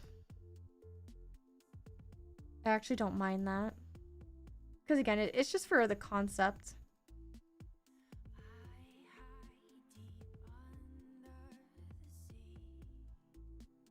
I don't care if people really judge the art, I guess. Like, I do, but not like... I don't care if people say it's bad. I care when, like...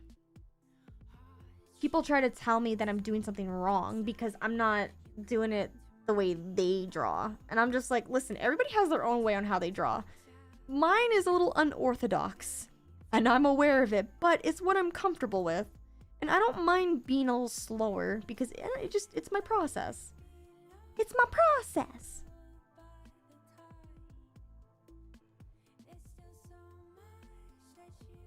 Just like making latte art, it's a process. I kind of want like one of the... So part of my mood board that I didn't show you all.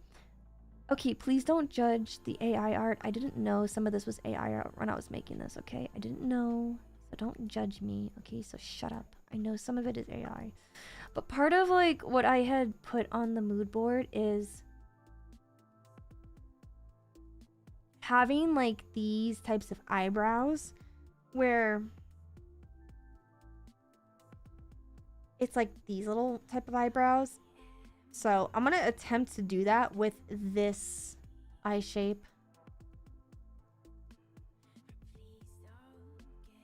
Like I said, it's really hard to find art references.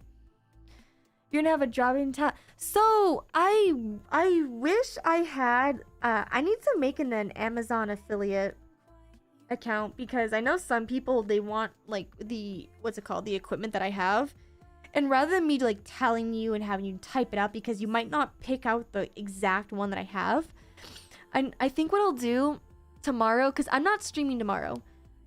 Tomorrow is my day where I plan out all my content for the rest of the week.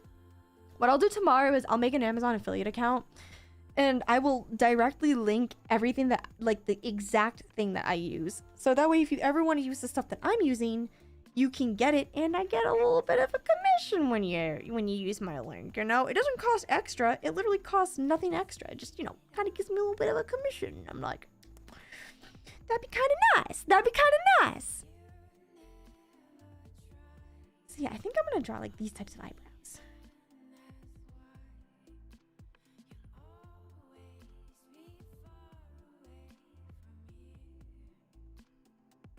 These are not perfect, but you know.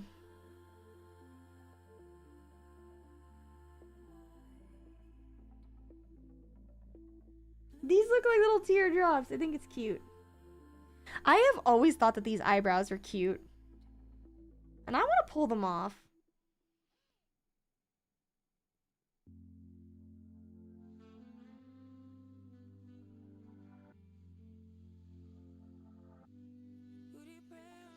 And if any of you are ever interested in me like making a video talking about how I came up with these like this mood board and what made me want to select that particular anime character, like why I think that was a good reference for my mood board, I am more than happy to make a video talking more about my process if that interests you. Maybe I could do it for members only if that's something that you'd like to know more about the behind the scenes. I do a lot of like behind the scenes type of vlogs for the YouTube members.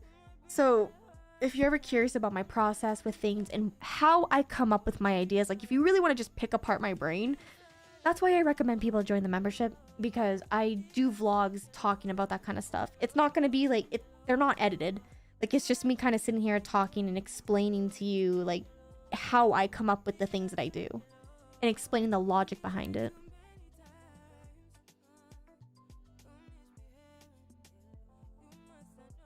Let me see. Yeah, I think these eyebrows match these eyes. You know what I mean? Like I feel like this it matches. I don't know how else to describe it.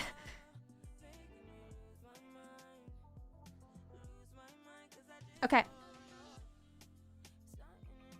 Yeah, for YouTube.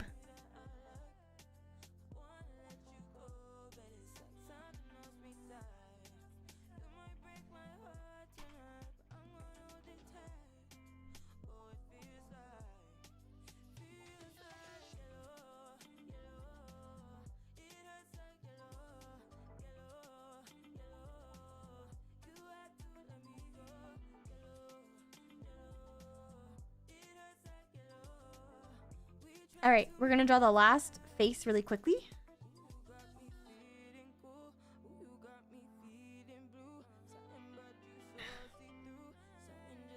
Which are these eyes.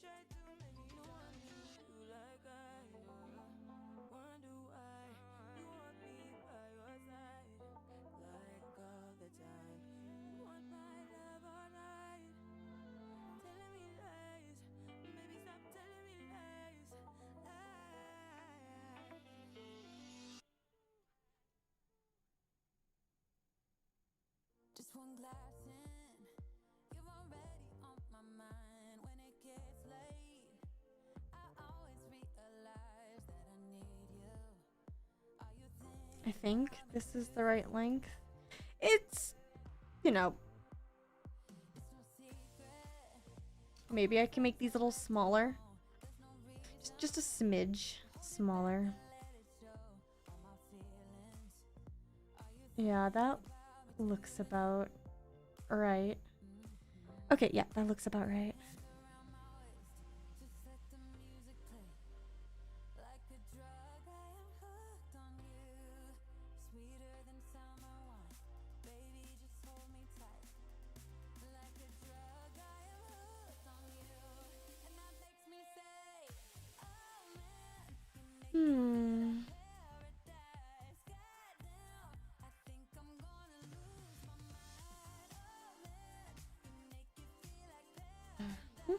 All right.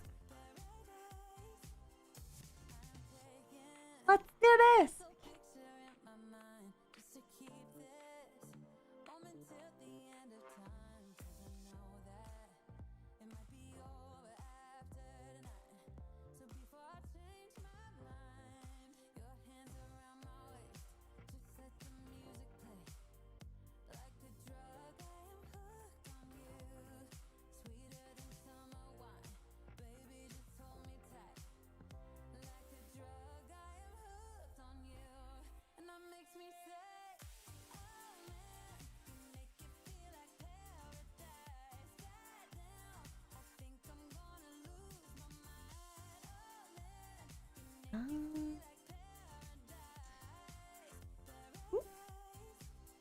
Meant to do this.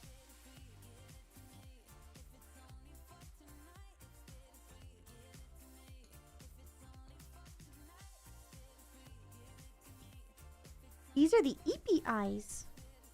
These are the super EP eyes.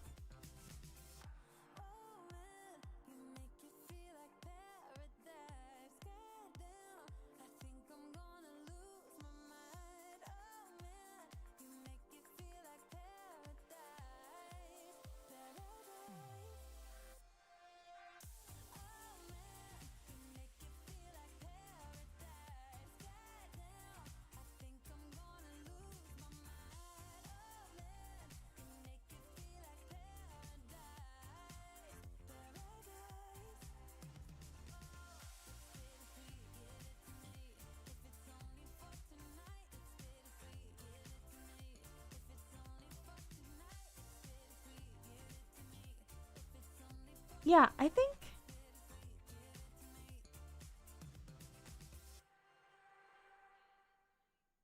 maybe I make this just a little bit smaller. Thank you, it's Raya for the super chat. Thank you. I appreciate that. Hello, keep it up. No, no, no, no, no, no. No, no, no, no. No, no, no. You can't be like that. No. Nope. Look what I did now. That's what happens when you give me affection. No, I'm just kidding. I'm kidding. I appreciate that though. Thank you. I'm almost done. We're almost done. I think that is better. Yeah. Yeah. Yeah. Eepy. It's Eepy. These are Eepy eyes. Eepy eyes.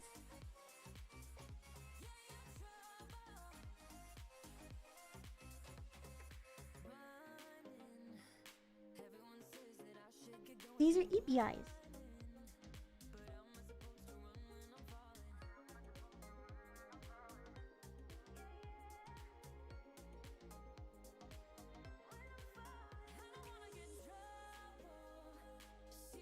Mm.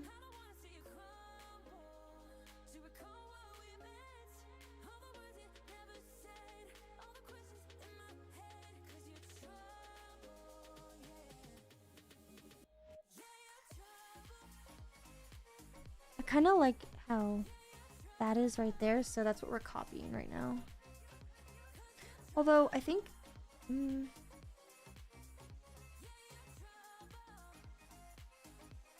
I think they need to be moved up higher.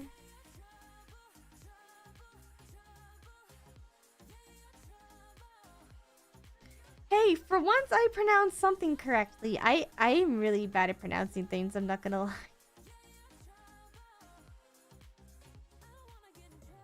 What the heck? Hello? Hello?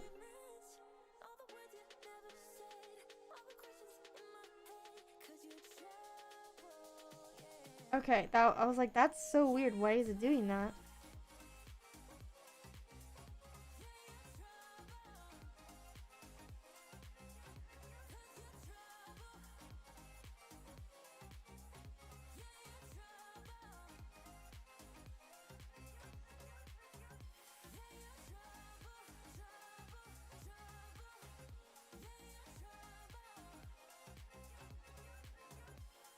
Okay, I'm gonna redraw those eyes.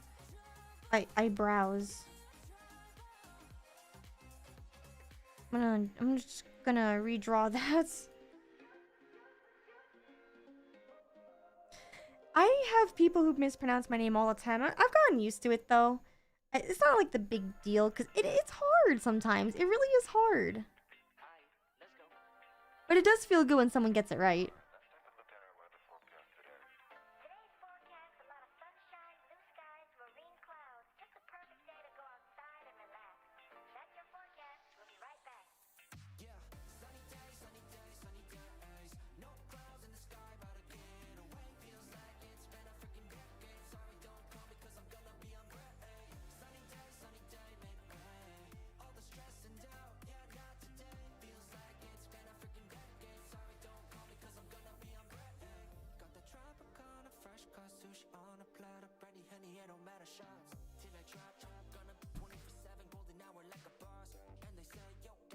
Ooh, that's like kinda close.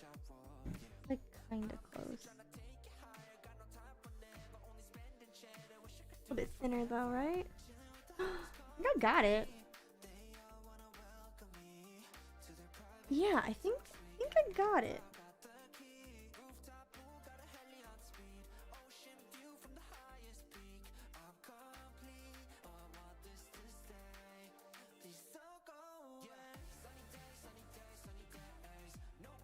Those might be too high up, but it's okay.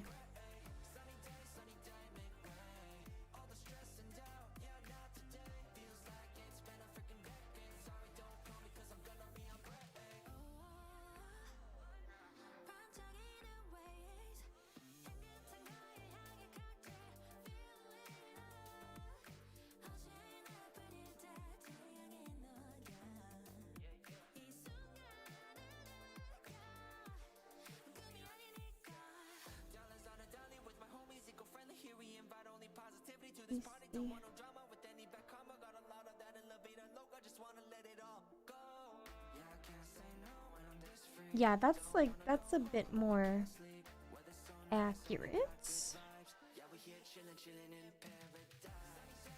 And now for the one layer that's gonna be on every drawing.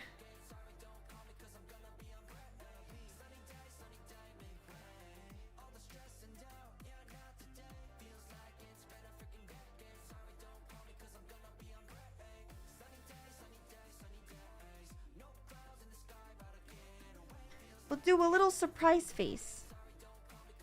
Because she's Eepy.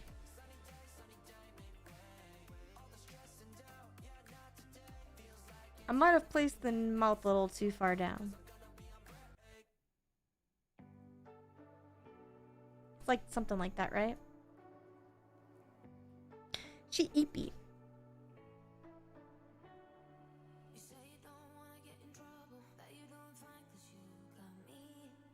And then we'll draw her little nose.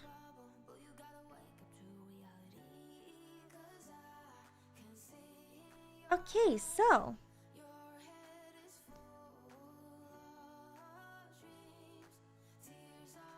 see.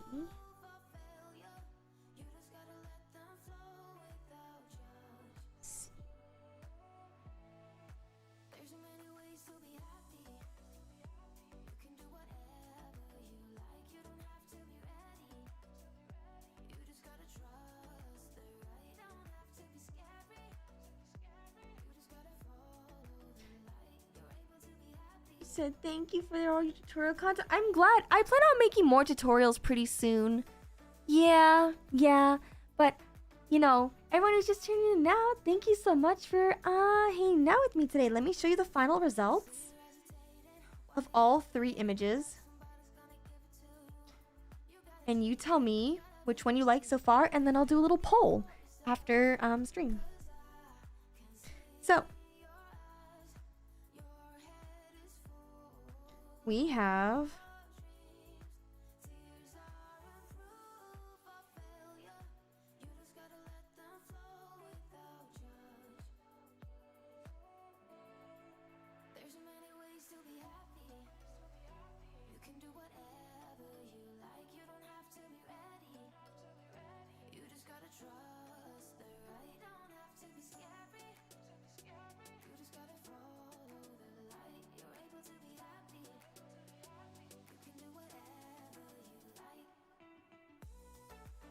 we have A, B, and C.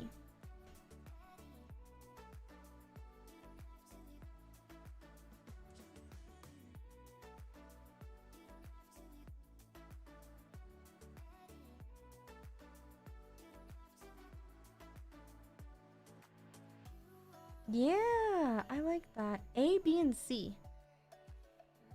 You see how, like, they're all very different. Granted, of course, you know, if this was more rendered and we could have, like, the eye coloring and, like, blah, blah, blah on the hair, you know, that makes it, you know, like, you know, I get it. But this is just, like, conceptualized. Look, perceive my bald head. All right? Perceive my bald head.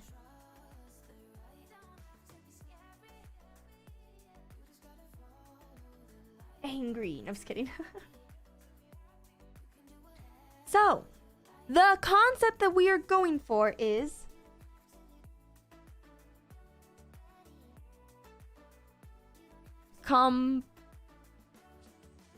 the core.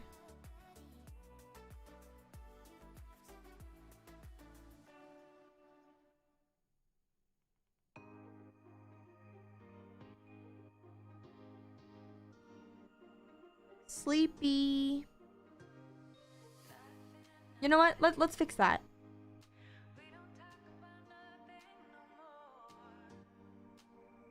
Eepy. Because we're not sleepy. We're eepy.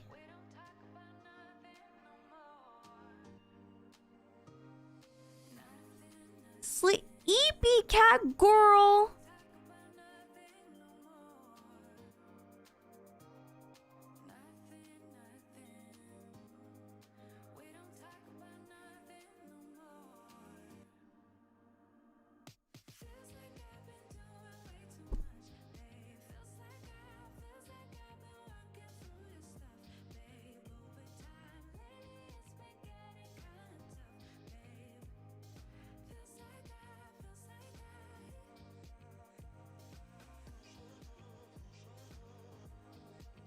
So, we have,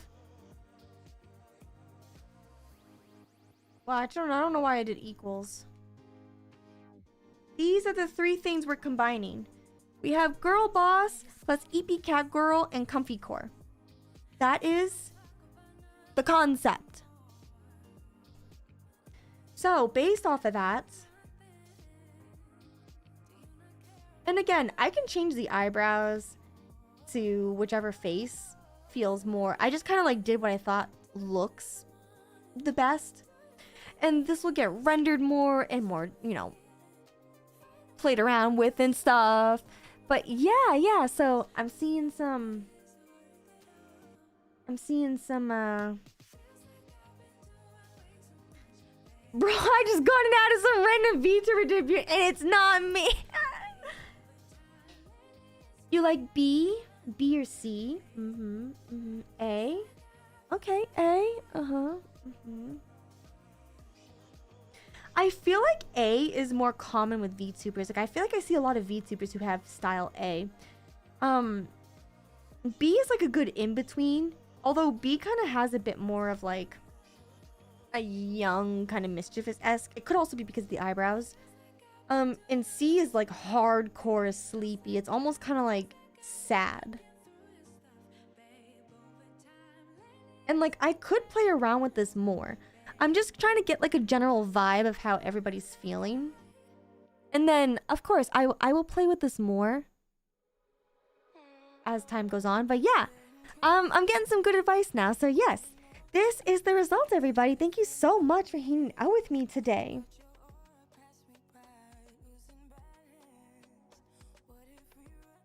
I appreciate you all helping me with this. This is kind of like the idea. So yeah. You like how big B's eyes are? The other ones are too big. Well, yeah, that's probably because I didn't, you know, proportion it out correctly. But that's fine. That's fine. If it's the size that's the problem, then that can easily be fixed with surgery. I mean, that's not a big deal. I'm more or less about the shape, but that's totally fine. So you're thinking like B with this kind of stuff? B. Okay. Yeah, thank you so much for hanging out with me, everyone. I think this is where we're going to stop for today. I'll also post this on the YouTube community thing. I'll probably do it tomorrow, so check out the YouTube community post tab or join Discord.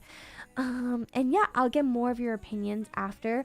Come up, like, join the Discord and send me images of, like, cats. That's what I need next. That's the next thing. Cats. I need images of cats. Fluffy, sad, eepy little cats. I want you to send them to me and post it in the suggestions under the thread that I made, which I'll make an announcement on Discord. But yeah, I have to go to bed. I'm eepy now too. I'm really excited to make this concept with all of you. Like, we're finally gonna have the Yume, the dream girl that we've always wanted. Maybe she'll be pink, maybe she won't be. And who knows? Who knows what's gonna happen in the dream realm? We'll see. But yeah, everyone, you all have a good night. And remember, everybody, everything reminds you of something. Bye, everyone. I'll see you all on...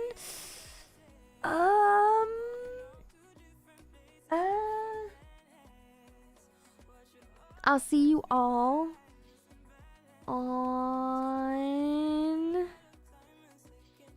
Monday.